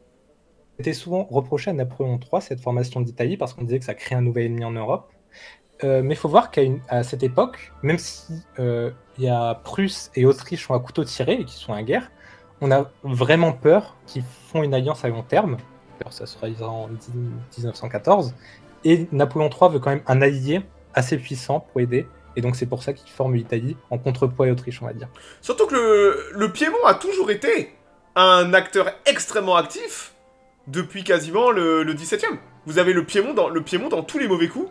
La guerre de succession d'Autriche, guerre de 7 ans, vous avez toujours le Piémont qui est là à foutre la merde, à rejoindre l'Autriche, à être contre la France. Le Piémont est déjà un acteur extrêmement actif depuis Louis XIV quasiment. C'est ça, bah, on va dire que c'était la première puissance d'Italie. Ouais. Il y a deux Siciles qui étaient un peu fortes militairement, mais c'était un pays très très pauvre. Enfin, le sud de l'Italie, ça a toujours été très très pauvre. Donc il n'y a pas vraiment de... C'était entre guillemets le seul candidat à l'unification italienne. Donc vous voyez un petit tour d'horizon de ce qui se passe en Europe. Ce qu'il faut comprendre, c'est que tout d'abord, il y avait une pensée, on va dire, royaliste.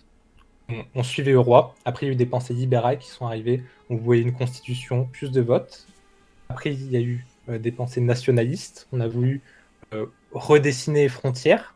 Les peuples étaient contre le Congrès de Vienne. Et le Congrès de Vienne, on commence à critiquer le Congrès de Vienne en disant qu'il a tracé des lignes par expansionniste sans tenir compte des peuples. Par exemple la Pologne, et qu'il faut redessiner les frontières, entre guillemets, plus naturelles, plus culturelles. Après, il y aura eu le socialisme encore, qu'on parlera dans la guerre de 1870, avec tout ce qui est en rapport avec la commune. Je vais faire une toute dernière partie, une petite partie sur quand ça se passe dans la campagne. Est-ce qu'elle reste immuable ou pas malgré tous ces changements politiques? Peux-tu mettre, il y a G10 et à G11 PP. On peut voir qu'il y a quand même des grosses mutations économiques au niveau de la campagne. Il y a la création d'une institution nationale de l'agronomie en France en 1848. C'est la fin des rotations des cultures. Il y a une plus grande gestion qui apparaît, une rationalisation des cultures, de comment on va produire le plus possible pour honorer le plus possible de population. On va dans cette veine optimiser plantation, c'est-à-dire qu'il va y avoir une régionalisation de la production. On va faire pousser le vin que dans certaines régions, qui sont les plus productives, et le blé que dans certaines autres régions, etc. Par exemple, on va arrêter, c'est à ce moment qu'on va arrêter par exemple les vignes dans le nord de la France. Quand je dis au nord, c'est genre le nord, Nord-Pas-de-Calais, parce qu'ils sont jugés pas rentables. On préfère mettre toute la production près de Bordeaux, parce que c'est là où c'est plus rentable. Aussi, on voit une forte mutation du travail ouvrier, parce que le travail des ouvriers pendant le 19e et un peu avant, et le travail des paysans aujourd'hui est très différent. Les paysans que vous voyez sur les deux images, ce sont des paysans ouvriers. Par exemple, il y en a un que vous voyez dans une machine de tisserand. Ce qu'il y a, c'est que à l'époque, on n'était pas seulement paysans. On faisait les récoltes, bien entendu, ça nous occupait un moment de l'année. Et quand il y avait des moments creux, on avait un atelier chez soi où on produisait quelque chose. Donc là, vous avez par exemple quelqu'un qui produit des tissus et un autre qui est plutôt serrurier, si je ne me trompe pas, qui va produire tout ce qui est en rapport avec le métal. Et donc, ce qui fait qu'ils avaient toujours un peu deux travails, un côté agriculture et un côté, on va dire, un peu manufacture. Et donc, tous ces ateliers vont permettre de subvenir à leurs besoins. Et bah, c'est à ce moment-là de rationalisation de la paysannerie et de l'augmentation de l'industrie que ça va un peu disparaître et que les paysans vont ne faire que produire de la nourriture, et ce qui va les rendre plus dépendants du coup, parce qu'avant ils avaient deux sources de revenus, et donc ils vont être beaucoup plus fluctuants aux problèmes de récolte. Aussi beaucoup d'innovations technologiques à l'époque. On peut citer tout ce qui est en relatif avec Pasteur, avec la pasteurisation, la conservation. Mais en fin de compte, la fin du 19e, ça a quand même quelque chose d'être assez noir pour la paysannerie, parce qu'il va y avoir une grande récession en 1870-1880. Il va y avoir des grandes baisses des prix, et donc du revenu des agriculteurs, une crise de la soie à Lyon, et une baisse de la production de blé. Pour vous donner un chiffre, en France, entre 1871 et 1895, produit moins 40% de blé. Après, pour nuancer un peu ce chiffre de moins 40% de blé, ce qui peut sembler énorme, c'est parce que d'un côté, on a favorisé notre culture qui est à patate. Vu qu'on cultive des pommes de terre, il y a moins de place pour le blé, c'est logique. Mais le problème avec la patate, c'est que ça se vend moins cher que le blé, et du coup, ça enrichit moins fort les producteurs. Et on commence à avoir une paupérisation du milieu ouvrier. Cependant, les ouvriers, ils restent quand même sur la même ligne idéologique. Ils gardent souvent un profond attachement soit à l'Empire, soit à la monarchie, surtout par peur de ce qu'ils appellent les partageux. Les partageux sont les socialistes ou les communistes qui voudraient faire le collectivisme, tout simplement. Et donc, ils ont peur qu'on leur vole leur bout de terre. Et donc, ils décident de se ranger dans une idéologie un peu plus réactionnaire. Il faudra un long travail de la République, surtout qui va passer par l'école, et aussi par les services militaires, pour essayer de les convertir petit à petit à une république un peu réactionnaire, mais une république quand même. Donc du côté des campagnes, on a des grands changements au niveau de la production. C'est la fin par exemple des ouvriers, des paysans ouvriers, où que chaque région produit sa nourriture. On va avoir une spécialisation des régions, mais aussi un déclin à cause des récessions et autres, mais quand même une certaine forme d'immuabilité dans l'idéologie qui reste largement conservatrice. Ce que tu mets, il y a Y1 et Y2PP. Donc, ce que voulait nous montrer François Furet avec son livre, c'était quels étaient les troubles, quelles étaient les instabilités de cette époque, et comment la République a réussi, entre guillemets, à finir gagnante. Comment elle a réussi à s'enraciner, comment la Révolution, qui avait commencé en 1889, arrive finalement à se finir, et on arrive à quand même un régime assez stable. La France, elle s'en est bien sortie de la guerre de 1870, avec du recul. Oui, elle a lâché l'Alsace et la Lorraine, mais Bismarck lui-même pensait pas que la France allait accepter. Mais je crois qu'en l'espace de quelques années, on avait remboursé toutes les dettes de guerre qu'on devait à l'Allemagne, parce qu'il nous avait mis des indemnités assez folles. Et au final, on va s'en sortir très rapidement de la guerre, économiquement parlant. Ça va, c'est plutôt c'est ça, même, j'allais dire économiquement, oui, ça va, le pays reste viable, quoi. Ouais, c'est ça, le pays reste viable, parce que... C'est juste en précise international et qu'on a pris cher, quoi. Ouais, oh putain, c'est ça. Bah, on perd tout, hein. On va Mais du coup, on essaie hein. de se rattraper sur la colonisation. Ouais. Alors, à droite, il me semble que c'est pas Sedan, la dernière maison Oui, c'est ça. C'est une des batailles de cartouches. Ouais, c'est une des petites batailles de Sedan, il y a eu plusieurs engagements. Ouais, il me semble que c'est à Sedan, ouais. Il y a eu beaucoup de tableaux sur la carte de 1870. Bien sûr. Vous pouvez voir par exemple sur l'autre tableau, c'est une occupation prussienne. Vous voyez des Prussiens détrousser un pauvre malheureux. Ils ont réquisitionné, on va dire, de la nourriture et de la boisson à la famille du coin. On en reparlera quand je ferai ma parodie sur le il y aura pas mal de trucs à dire sur les ordres de réquisition. Il y aura quelques petites tensions parfois. Des grosses tensions. Ouais. Et les Prussiens rigolent pas à l'époque. Hein. Si vous leur tirez une balle dans le dos et que vous êtes en civil, attention à vous. Hein. C'est la corde, hein. Instantanée. Hein. C'est ça. Mais on va continuer de parler des régimes politiques. C'est la fin du Second Empire avec la guerre de 1870, comme j'ai dit tout à l'heure. Mais du coup, on a la Troisième République qui va se maintenir pendant très longtemps, jusqu'à la Seconde Guerre mondiale. Ouais. Donc c'est vraiment la fin des révolutions. On a réussi enfin à trouver un régime stable, alors que pourtant, cette Troisième République n'est pas du tout légitime. Elle vient d'un coup d'État qui a été fait pendant que le régime était en train de... Complètement à l'arrache, hein. En plus, tu rajoutes la commune par-dessus, tu te dis, putain, ça. En plus, ça sort de nulle part. Hein. Encore plus démocrate que toi, tu ressors à mitraille. Il y a vraiment des gros problèmes de légitimité. Ouais. Et c'est avec le temps long que ça va se faire. Par exemple, pour François Furet, dans son livre, c'est avec les réformes de Jules Ferry, grâce à l'école, que la République va réussir à vraiment s'enraciner dans le territoire français. C'est d'ailleurs pour ça que le livre se finit en 1880. C'est par rapport à toutes ces réformes qu'a fait Jules Ferry. Mais la République va être... cette Troisième République, je vais faire un peu ma conclusion dessus, elle va aussi connaître d'autres déboires, mais qui vont jamais lui être fatales. Et ces premières élections, on a un gros problème, c'est que la majorité des députés élus, c'est une majorité monarchiste, qui ne veulent pas des républiques. Ce qui est quand même paradoxal, quand on y pense. Ouais. Est-ce qu'il y a Z1 et à Z2 ? Ah, MacMahon, ah là là là là, le gang donc des vous voyez salopards. Sur la petite caricature, MacMahon qui tient une hache, prêt à décapiter la République. D'ailleurs, sur cette caricature tout à gauche, vous pouvez voir Adolphe Thiers. Putain, non mais Thiers toujours là, hein. Thiers, hein, dans tous les sacs. En fait, on aurait dû appeler cette foire au livre Adolphe Thiers, il y a biographie d'un champion. Ah ouais, non, mais regardez Thiers à gauche là. Ah, le cancer. Il a depuis 40 ans le machin. J'adore cette caricature. J'ai pas trouvé en bonne qualité parce que c'est quelqu'un qui avant, donc j'ai juste pris sa photo et tout. Mais il y a plein de petits détails. Donc, regardez. Et sur la photo que vous avez vue, c'est le comte de Chambord. Je vais m'expliquer. Ce qu'il y a, c'est que celui qui prend la tête des monarchistes, c'est MacMahon. Son nom complet, Patrice de MacMahon, surnommé le duc de Magenta, qui était... on va en reparler pour la guerre de 1870 sur eux qu'il y a eu. Mais en gros, il a été prisonnier à la capitulation de Sedan. Donc, il s'est quand même battu. Il a été blessé. Il a été blessé, je crois. Il a pris une balle dans le mollet. Ce qui fait ça lui a permis. Regardez, j'ai été blessé à Sedan. Alors écoute. Je me suis battu. Je me suis battu, putain, espèce de petite salope. Putain, MacMahon. C'est ça. Et même, il est aimé, on va dire, de tout ce qui est conservateur parce qu'il a aidé à réprimer la Commune.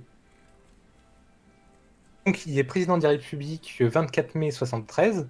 Et il y a vraiment la volonté de faire un retour à la monarchie, mais il veut le faire de façon légale et législative. Il veut pas de coup d'État parce qu'il pense que si on le fait par coup d'État, la monarchie ne serait vraiment pas assez légitime et risque de pas tenir.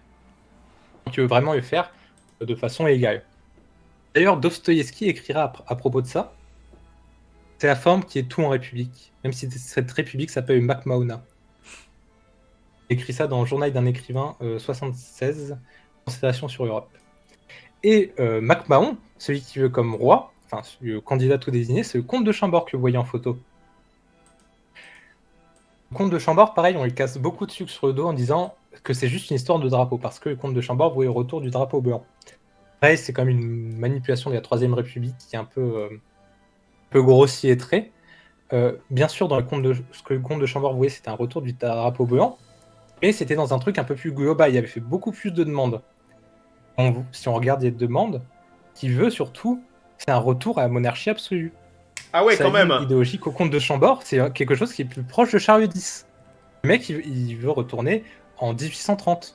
Bah, c'est chaud quand même après toutes Oui, les concessions qui ont été faites où les gens se sont oui, habitués à un système. D'un coup, tu dis, eh ben c'est fini, tout le monde au champ et vous retournez bosser et vous fermez vos gueules. oui, exactement. Mais Dur. il dira, ma personne n'est rien, mon principe est tout. Mais comme le dit Pépé, c'est pas possible. On peut pas C'est faire pas un possible. retour comme ça. Il y a C'est trop pas aussi d'avancées, brutal. trop de concessions qui ont été faites.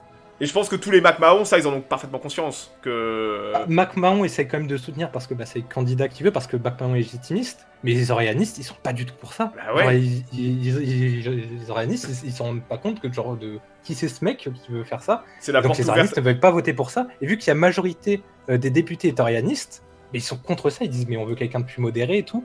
Et sauf que ça se fait jamais. Donc vu que le comte de Chambord est trop extrême et ne reconnaît pas les concessions qui ont été faites pendant tout le 19e siècle, on n'a pas de retour de la monarchie. Non mais, ça aurait été la porte ouverte à la guerre civile. Si t'imposes de telles. Enfin, t'es obligé d'être modéré et de faire des Je concessions. peux pas, il y aurait eu 3 jours de révolte encore. C'est et ça. puis hop. Charles X, ça pouvait encore le faire, mais on a vu que ça a pas tenu. Là, tu peux pas faire ça maintenant. Plus maintenant, pas après toutes les Après tout ça, surtout les après, petites le avancées. suffrage universel, des trucs comme C'est ça. ça, quoi. après toutes les petites avancées qu'il y a eu, c'est pas. Tu sais, c'est quand même plein de petites choses mis bout à bout, mais tu peux pas faire un tel rétropédalage, pas possible. Ah, mais totalement. Est-ce que tu vois, il y a Z3PP. Ouais. Une autre caricature, cette fois-ci de. Ah, encore un que j'adore, Boulanger. Ah putain, alors lui. Ah là là, Boulanger, hein. On pourrait en parler des heures de Boulanger, hein. Ah, mais oui.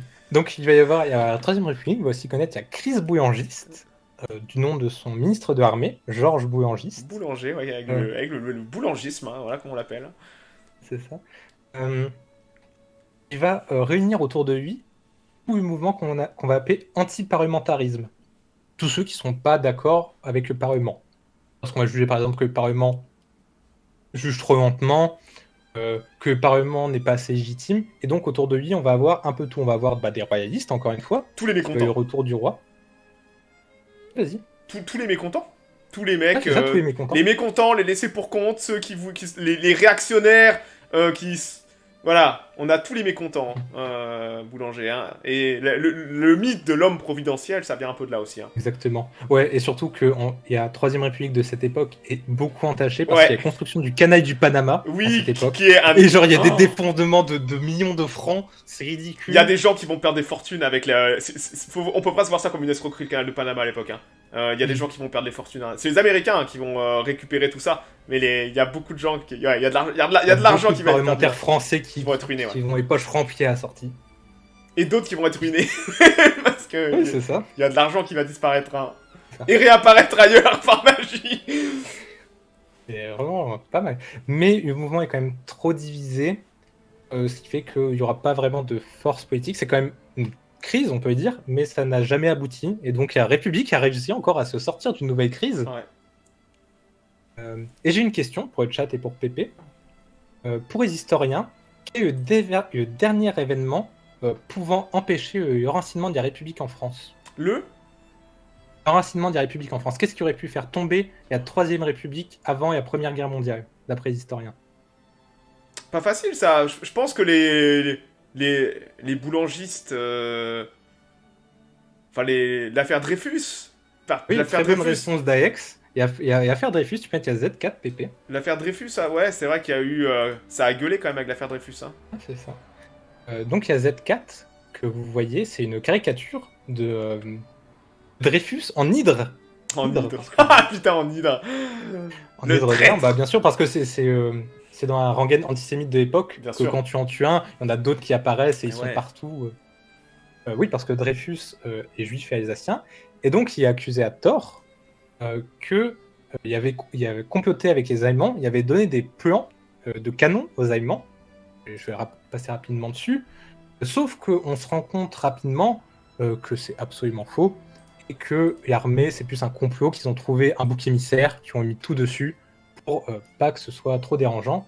Surtout qu'à l'époque, les tribunaux, il y a des tribunaux militaires. Quand tu es jugé par armée, tu es Ouais, jugé ce qui par des a militaires plus aujourd'hui, mais dans beaucoup d'armées aux États-Unis, vous Justement, êtes c'est à jugé, cause de ça. C'est à partir de l'affaire Dreyfus qu'on va on arrête les interdire, tribunaux militaires et la République arrive à mettre l'armée au pas alors que l'armée était très royaliste à l'époque. Tous les officiers étaient quasiment royalistes.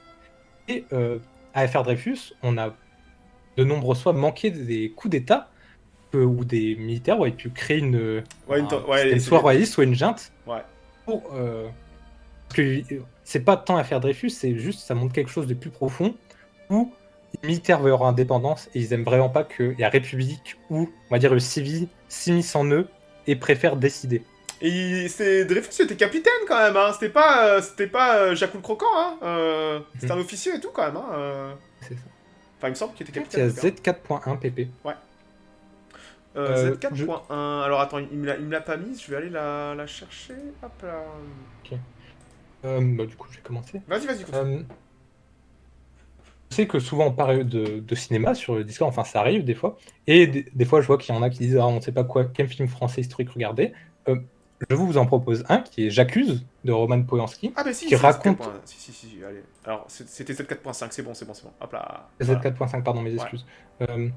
Qui raconte cette affaire de Dreyfus qui est jugé coupable malencontreusement, et le personnage principal ça va être l'officier Picard, qui est quelqu'un qui a vraiment existé, et qui va vraiment mener une enquête de base anti-Dreyfusard, mais en s'interrogeant sur le dossier, il va de plus en plus remettre en cause la version officielle et va chercher à démêler le vrai du faux. C'est un très bon film, je vous le conseille. Juste une toute petite précision historique. Le personnage de Picard a vraiment existé, mais dans le film, il y a une position, on va dire, un peu trop grande. Dans le sens où, dans la réalité, Picard a vraiment étudié l'affaire Dreyfus, mais au bout de quelques années, il y a eu une promotion et la chance, il a été envoyé dans les déserts en Tunisie, dans lequel il n'est revenu que très longtemps après. On l'a mis au placard, on lui donne une promotion, oui, ça marche toujours ça. Exactement, alors que dans le film, il reste tout le long du film et tout. Mais ça reste un film très correct historiquement, il y a une très belle reconstitution, donc je vous le conseille. Est-ce que tu crois qu'il y a A2 PP Adolphe Thiers, on va parler de lui. Mais tu sais que je sais même plus où il est maintenant. Ah, j'ai trouvé. Vu que je le balade depuis tout à l'heure sur mes... Thiers qui est toujours là, hein. Vous vous rappelez? C'est ça. L'increvable. C'est ça. Il devient le premier président de la Troisième République de 71 à 73. Impossible. Qui est pas mal.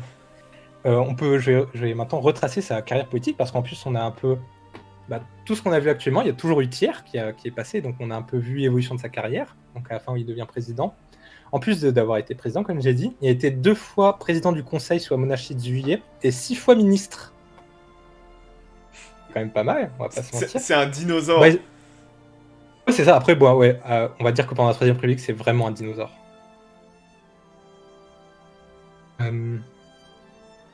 D'ailleurs, Balzac, dans sa Chronique de Paris, dans le journal qui s'appelle la Chronique de Paris, c'est le journal de Balzac, écrira « Monsieur Thiers n'avait qu'une seule pensée, il a toujours pensé à Monsieur Thiers. » Bien sûr. C'est un carriériste politicien, comme on en a d'ailleurs beaucoup aujourd'hui. Un parasite, moi je les appelle. Je les appelle les parasites de la République. Ah, le mec a toujours été dans les mauvais coups, il a toujours été dans les gouvernements. Retournement de veste, tout le temps. Pas mal. Après, est-ce que tu mets qu'il y a Z5 et Z6, PP aussi, bon, je ne suis pas aussi fort et aussi calé que Hubert Nanos en littérature, mais aussi c'est pas mal de voir ce que disent les romanciers sur l'époque. Je vous ai pris Balzac, qui est très connu. Tout d'abord, il y a Illusion perdue, qui est sûrement son meilleur livre, je pense, qui parle d'un jeune qui va monter sur Paris et qui va se rendre compte, pour être poète, mais qui va se rendre compte que la capitale n'est pas totalement ce qui est. Et aussi Mémoire de 2 jeunes mariés, qui est mon livre préféré de Balzac, qui parle de 2 jeunes filles qui vont s'envoyer des lettres pour parler d'histoires amoureuses, Louise et René. Mais ça va être surtout une métaphore pour parler des changements politiques de l'époque. Et d'ailleurs, je vais lire un tout petit passage où Louise qui envoie une lettre à René. « Sais-tu, mon enfant, quels sont les effets plus destructifs de la Révolution? Tu ne t'en douteras jamais. En coupant la tête à Louis XVI, la Révolution a coupé la tête à tous les pères de famille. Il n'y a plus de famille aujourd'hui, il n'y a plus que des individus. En voulant devenir une nation, les Français ont renoncé à être un empire. En proclamant l'égalité des droits à la succession paternelle, ils ont tué l'esprit de famille, ils ont créé le fisc. Ils ont préparé la faiblesse des supériorités à la force aveugle de la masse, l'extinction des arts, le règne de l'intérêt personnel et frayer les chemins à la conquête. Nous sommes entre deux systèmes, constitué État par la famille ou constitué par l'intérêt personnel. Il y a démocratie ou aristocratie. Il y a discussion ou obéissance.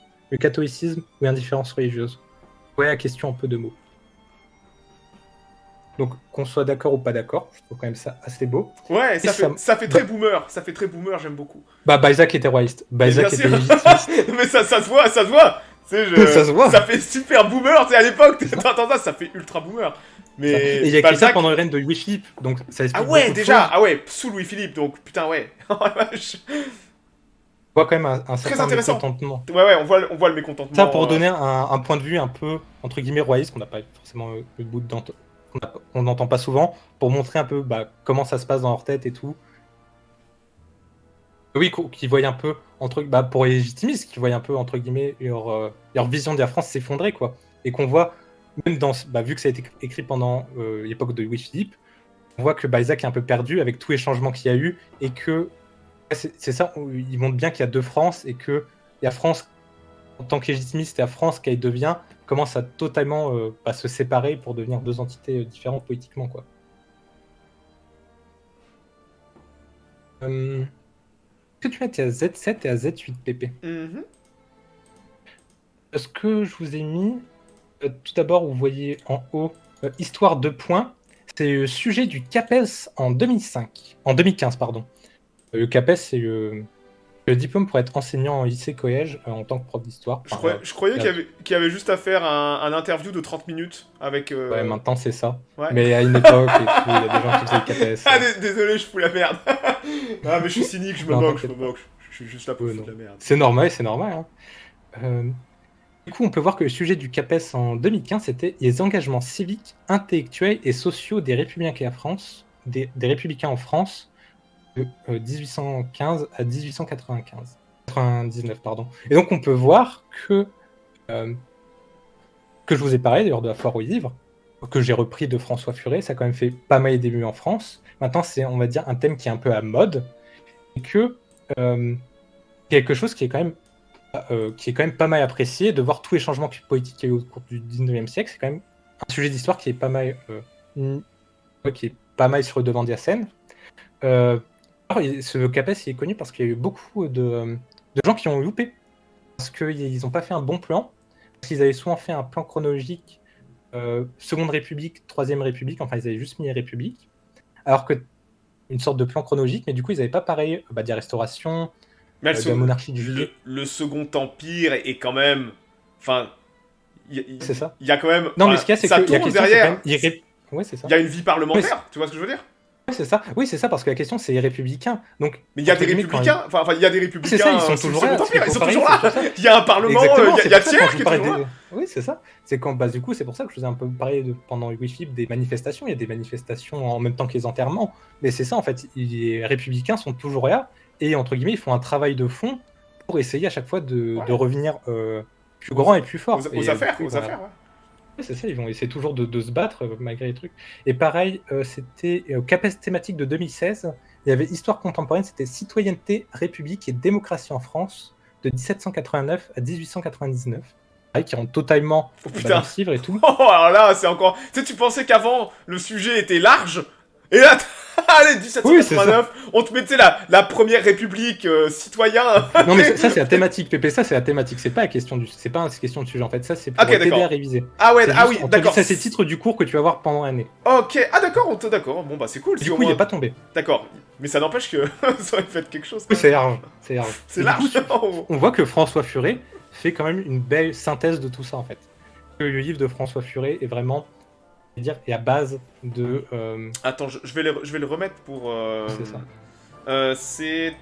ça, voilà. Là. Ouais, remets B1 et B2. Ouais. Est-ce que tu peux mettre aussi à côté à Z9, s'il te plaît? Bien sûr. Hop là. Ah oui, aussi, ce que je voulais se dire, en prépa, l'année prochaine, au programme de contemporaine, ils ont mouvement protestataire et lutte populaire de 1830 à 1968. Donc on voit aussi que ça rentre dans ça, et que le sujet est toujours à la mode, et que, on va dire que quand même François Furet, c'était quelqu'un qui était très apprécié, on considère que c'est quand même un historien très important, donc qui a influencé quand même pas mal l'histographie qu'on a actuellement, et donc c'est pour ça qu'on a beaucoup de sujets qui tournent autour de ses écrits. Il y a Z9 qu'on a mis, c'est un livre, désolé, j'ai pas trouvé en bonne qualité, qui s'appelle Moment Guizot. C'est juste pour vous dire que si vous voulez approfondir, il y a des livres sur toutes ces périodes. Il y a par exemple, c'est le Moment Guizot, je vous avais un peu parlé, à la fin de la monarchie de Juillet. Il y a Guizot qui fait de grandes réformes, qui est beaucoup plus libéral. Et donc, sur toutes ces périodes que vous voyez, même entre guillemets, même pas un régime politique, mais une période d'un régime politique, vous trouvez forcément un livre dessus. Donc, même n'hésitez pas à me demander sur Foire aux livres, je peux vous en trouver. Et donc, c'est facile de s'en trouver. Mais si vous voulez base, je vous conseille celui que je vous ai conseillé, soit le livre La Révolution de François Furet, qui est en grand format et qui va tout traiter de 1770 à 1880. Il va vraiment être très généraliste, mais qui va être très profond. Comme je vous dis, c'est 500 pages. Et on voit aussi sur les livres en vers qu'ils ont aussi réédité les livres, mais chaque partie est un livre en soi. Donc s'il n'y a que ce que j'ai dit aujourd'hui qui vous intéresse, vous pouvez lire il y a Révolution 2, 1814-1880, et ça vous fera notre truc. J'ai eu que la version originale, mais c'est à peu près même. Je crois qu'il y a la version, on va dire, de poche, et juste moins illustrée. Mais c'est à peu près tout, donc je vous conseille si vous avez... parce qu'il y a plein de points que bien sûr j'ai pas abordé, et comme je vous ai dit, il y a une partie du livre qui est sur c'est chouette parce Première que République et Empire. tu reviens en septembre, 14 septembre, 21 septembre. C'est quoi, tu m'as donné hâte d'avoir ces foires au livre, parce qu'on va causer Second Empire et Guerre 70, c'est très intéressant. Donc ça sera sur 2 semaines. Du coup, j'ai fait mon introduction pour mon Second C'est Empire. ça, voilà, t'as fait ton introduction en fait pour le Second Empire qui sera une autre foire au livre, donc le 14 septembre, et on en aura une autre la semaine d'après, la Guerre 70, le 21 septembre. Oh, c'est chouette. Comme j'ai dit au début, j'ai coupé mon sujet en 3. T'as bien fait, hein. Quelque chose de général en premier, après on va zoomer sur le Second Empire, et après on va encore zoomer pour faire juste la guerre de 1870. Surtout qu'il y a beaucoup à dire sur la guerre de 1870. Pour te faire chier, je vais relire le bouquin de François Roth. Je te conseille. Je suis en train de le relire en ce moment, il est toujours aussi délicieux. Il est incroyable. C'est le même bouquin, hein, François Roth, son bouquin sur la guerre de 70. C'est un gros pavé, on va pas s'en cacher. Mais il est incroyable le livre, je pense. Je sais pas si vous avez des questions dans le chat d'ailleurs. Mais oui, il est excellent, je suis en train de le relire en ce moment. Je sens que tu as bien coupé par contre sur la guerre du 170, ça va être excellent. C'est un sujet que je connais bien parce que en fait je connaissais pas du tout la guerre 70 avant que j'achète le bouquin, tu vois. Genre j'ai acheté le bouquin juste parce que c'est un moment faut connaître quoi. Donc j'ai acheté le pavé et depuis tu commences à maîtriser le sujet en lisant après d'autres choses et tout. Et c'est un sujet important je pense parce qu'on perd quand même l'Alsace et la Lorraine. Il y a beaucoup à redire après sur les mentalités qui vont suivre. De la guerre 14, il y a toujours l'ombre de l'Alsace et la Lorraine derrière. Et donc ouais c'est un sujet intéressant. Je vois des trucs écrits dans le chat par rapport à la franc-maçonnerie. Tu peux écrire qu'il y a une influence des francs-maçonneries, parce que moi j'ai parlé des banquiers, mais aussi oui, il reste des groupes de francs-maçons où des républicains se réunissent pour parler de comment remettre une république en France. C'est pas du tout tabou, aucun problème. Et pareil, je vois qu'on écrit que François Furet est un peu réac. Oui, François Furet, on va dire, était très républicain, mais un peu vieille école, quoi. Et donc... En même temps, aujourd'hui... Ça se verra dans ses écrits, quand vous regarderez ses écrits, il est très pro-républicain, mais... c'est pas grave, on va dire que c'est pas embêtant. Mais les gens ont le droit d'avoir des opinions aussi. Oui, c'est à toi d'avoir un cerveau et de faire un peu la part des choses quand la personne... comme quand je dis, moi, la mitraille pour la canaille, faut faire la part des choses. C'est juste mon avis, et je suis très cynique aussi, hein, donc forcément... En parlant d'avis, j'ai un dernier avis à dire. Par rapport à ça, si vous voulez autre chose que des livres, vous pouvez jouer à Victoria 2. C'est un très très bon jeu qui parle de toute cette période. Et ne précommandez pas Victoria 3, soyez pas des pigeons. Ouais, précommandez pas. Attendez de voir les critiques. Alors que Victoria 2, franchement, je rigole pas, c'est un très bon jeu. Et vous retrouverez dans la mécanique de jeu cette idée de nationalisme, où t'as vraiment une carte des nationalismes. T'as eu d'éducation. La question des nationalismes est très... des groupes politiques, t'as des élections dans Victoria 3 où t'as... par exemple, si on joue français, on a vraiment les orianistes et tout, on a les légitimistes, et en fonction de ton gouvernement, tu vas avoir des choses totalement différentes. Je vous conseille au moins de vous renseigner sur le jeu Victoria 3. Bon, il est un peu vieux, les graphismes piquent un peu les yeux. Ah, si, il pique un peu aux yeux, Vicky 2, hein. C'est du même moteur que Heart of Iron 2, tu vois. Donc ouais, ça... Ouais, c'est un peu vieux, mais j'adore ce jeu, moi je le trouve très très bon. Mais il y a encore des gens qui jouent en multi et tout, hein. Moi j'y arrive pas, mais je comprends pourquoi ils aiment le jeu en fait. Bon bah en cas, je te félicite. T'as fait ça en 1h45, mec. Je pensais pas que t'arriverais à... Putain, en fait, c'est parce qu'il y a beaucoup d'images en double, en fait. Par exemple, Louis Philippe, j'ai mis en 2 fois. Ouais, c'est vrai. Mais tu les as bien gérés et tout, bravo. T'as envoyé du steak. Parce que j'étais là, non, il va jamais réussir avec 73 documents à tenir en 2h30, en fait, largement. Oh, attention, Pépé, je crois que pour le Second Empire, je crois que j'approche des 100 bientôt. Bah écoute, t'auras encore 2h30, mais vu là ce que tu m'as fait, je pense que tu peux... Vu que t'as quand même une cadence et une façon de Par faire... contre, oui, par contre, c'est sur le Second Empire, je pense que ça durera beaucoup plus de 2 heures en fait, Pépé. Je préfère te Bah prévenir. t'auras 3 heures max, voilà. 3 heures, ça devrait le faire. Merci. Et Vous êtes trop bien, monseigneur. espère que je travaille pas ce soir-là, sinon... faudra que tu aies lag et que tu tailles à la machette dans les sujets. Hein. Oh non. Ah bah si, mais... Secours. Je te tiendrai au courant, sinon on pourra pousser jusqu'à 3 heures exceptionnellement. Question dans le chat.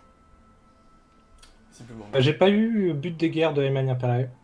Par contre, du coup, je m'y connais un peu. J'ai presque hésité à faire une vision sur Bismarck et la vision d'Alsace qu'il y avait parce que Ouais. il y a vraiment une vision où genre, Alsace revient dans sa patrie natale alors que Bismarck s'en fout. Zef. C'est pour défendre la Ruhr. C'est Zef. pour défendre la Ruhr qu'il le fait. Zef. Ils s'en battent les couilles, Bismarck il est pragmatique as fuck. Et dans les conditions de paix, Bismarck était convaincu que les Français diraient non. En fait, il voulait que les Français disent non. Et les Français ont dit Mais oui. après, c'est compliqué. C'est compliqué. On voit que c'est compliqué avec Bazaine et tout, parce qu'il y a Mais Bazaine qui est dans le camp des Bazaine. artistes, des trucs. Bazaine qui va s'évader Non, du faudrait fort, plus. le gros Bazaine qui va s'évader du fort par la fenêtre avant son procès. Oh là là, ça on en reparlera de Bazaine aussi. Hein. Bon, le pauvre Bazaine, on lui a... c'est aussi le bouc émissaire, hein, le pauvre Bazaine. Hein. Faut aussi qu'on me demande pour l'histoire de France de Bainville, qui est un livre qui est beaucoup revenu à la mode en ce moment, surtout Je à connais pas. l'extrême droite. Ce qu'il y a, c'est que Bainville, c'est quelque chose de très vieux, quoi. Alors, je te le conseille absolument pas, juste parce que l'historiographie il date d'il y a plus de 50 ans, quoi. S'il y a notre vision mieux... d'histoire, Ah, pas ouais, mal c'est ça, il y a changé, mieux. Non mais c'est conseille intéressant, François Furet. c'est intéressant de faire les deux en fait. Tu sais, si t'as les deux, tu lis les deux. Je conseille François Furet dans un premier temps, et après tu regardes Bainville juste pour voir comment ça évolue en fait. Mais ce qu'il y a, c'est qu'on a fait tellement de découvertes depuis que Bainville c'est un peu périmé, quoi. Comme si tu dis, est-ce que je vais lire un livre de physique-chimie de 1900 ? Oui, Ouais. mais sauf qu'en fait, il y a plein de choses qui vont changer en fait. Tu vas avoir plein d'erreurs dedans. Bon, on va s'arrêter Moi, là, j'avais Pépère. acheté il y a pas longtemps un livre sur les tout premiers livres qui étaient sortis sur la guerre entre le Japon et les États-Unis. Oh mon dieu, une connerie qu'il y a dedans parce que c'est écrit par un Américain. Ah mais ça... En mode, il y a la bataille de Midway et tout. Et tout ce qu'il raconte. Moi je vois ça récemment avec la bataille de Midway où... Putain, vu que c'est que les Américains qui ont écrit dessus, bah t'as tout leur biais, leur méconnaissance du côté japonais en fait. Où là il y a que un bouquin récemment qui a été écrit du côté japonais, où d'un coup ça change totalement la compréhension de la bataille.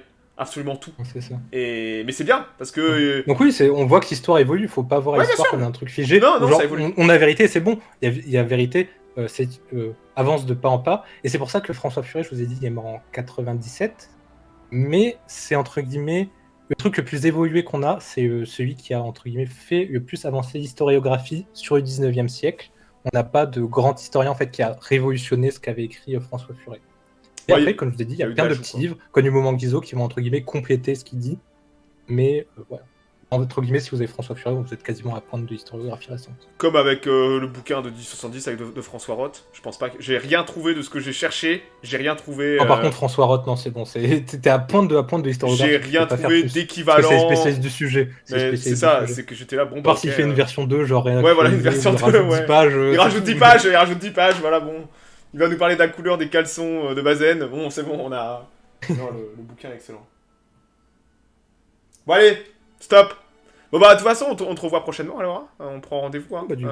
Mi-septembre, donc c'est dans un peu moins d'un mois. Oui, du coup, Voilà. on va voir le Second Empire, parce qu'on avait déjà une foire au livre sur Napoléon III. Ouais. C'était beaucoup sur la personnalité de Napoléon III que là, je vais vous faire le Second Empire. Je vais essayer de pas être répétitif, et je vais surtout vous parler de la culture du Second Empire.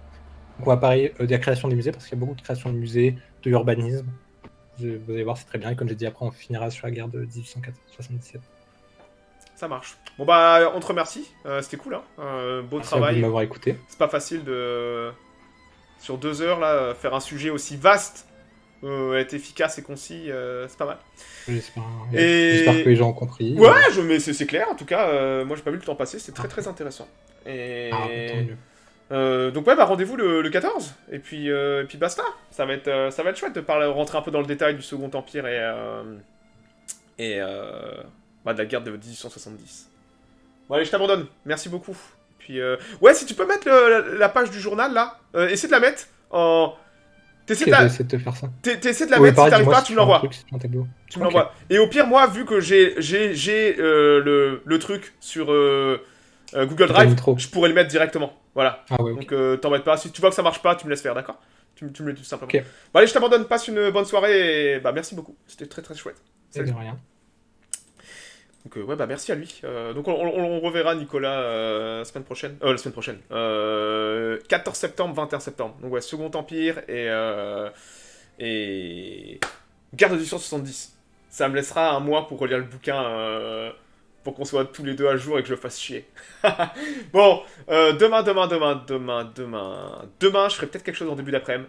Et quoi qu'il arrive, demain soir sûr, il y aura le Warbird sur le Catalina, qui est prêt, mais j'ai eu un imprévu hier, donc j'ai pas pu le faire malheureusement.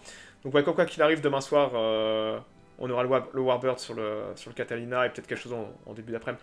Donc ça se passe une bonne soirée, et on vous dit ciao ciao, c'est tout le monde.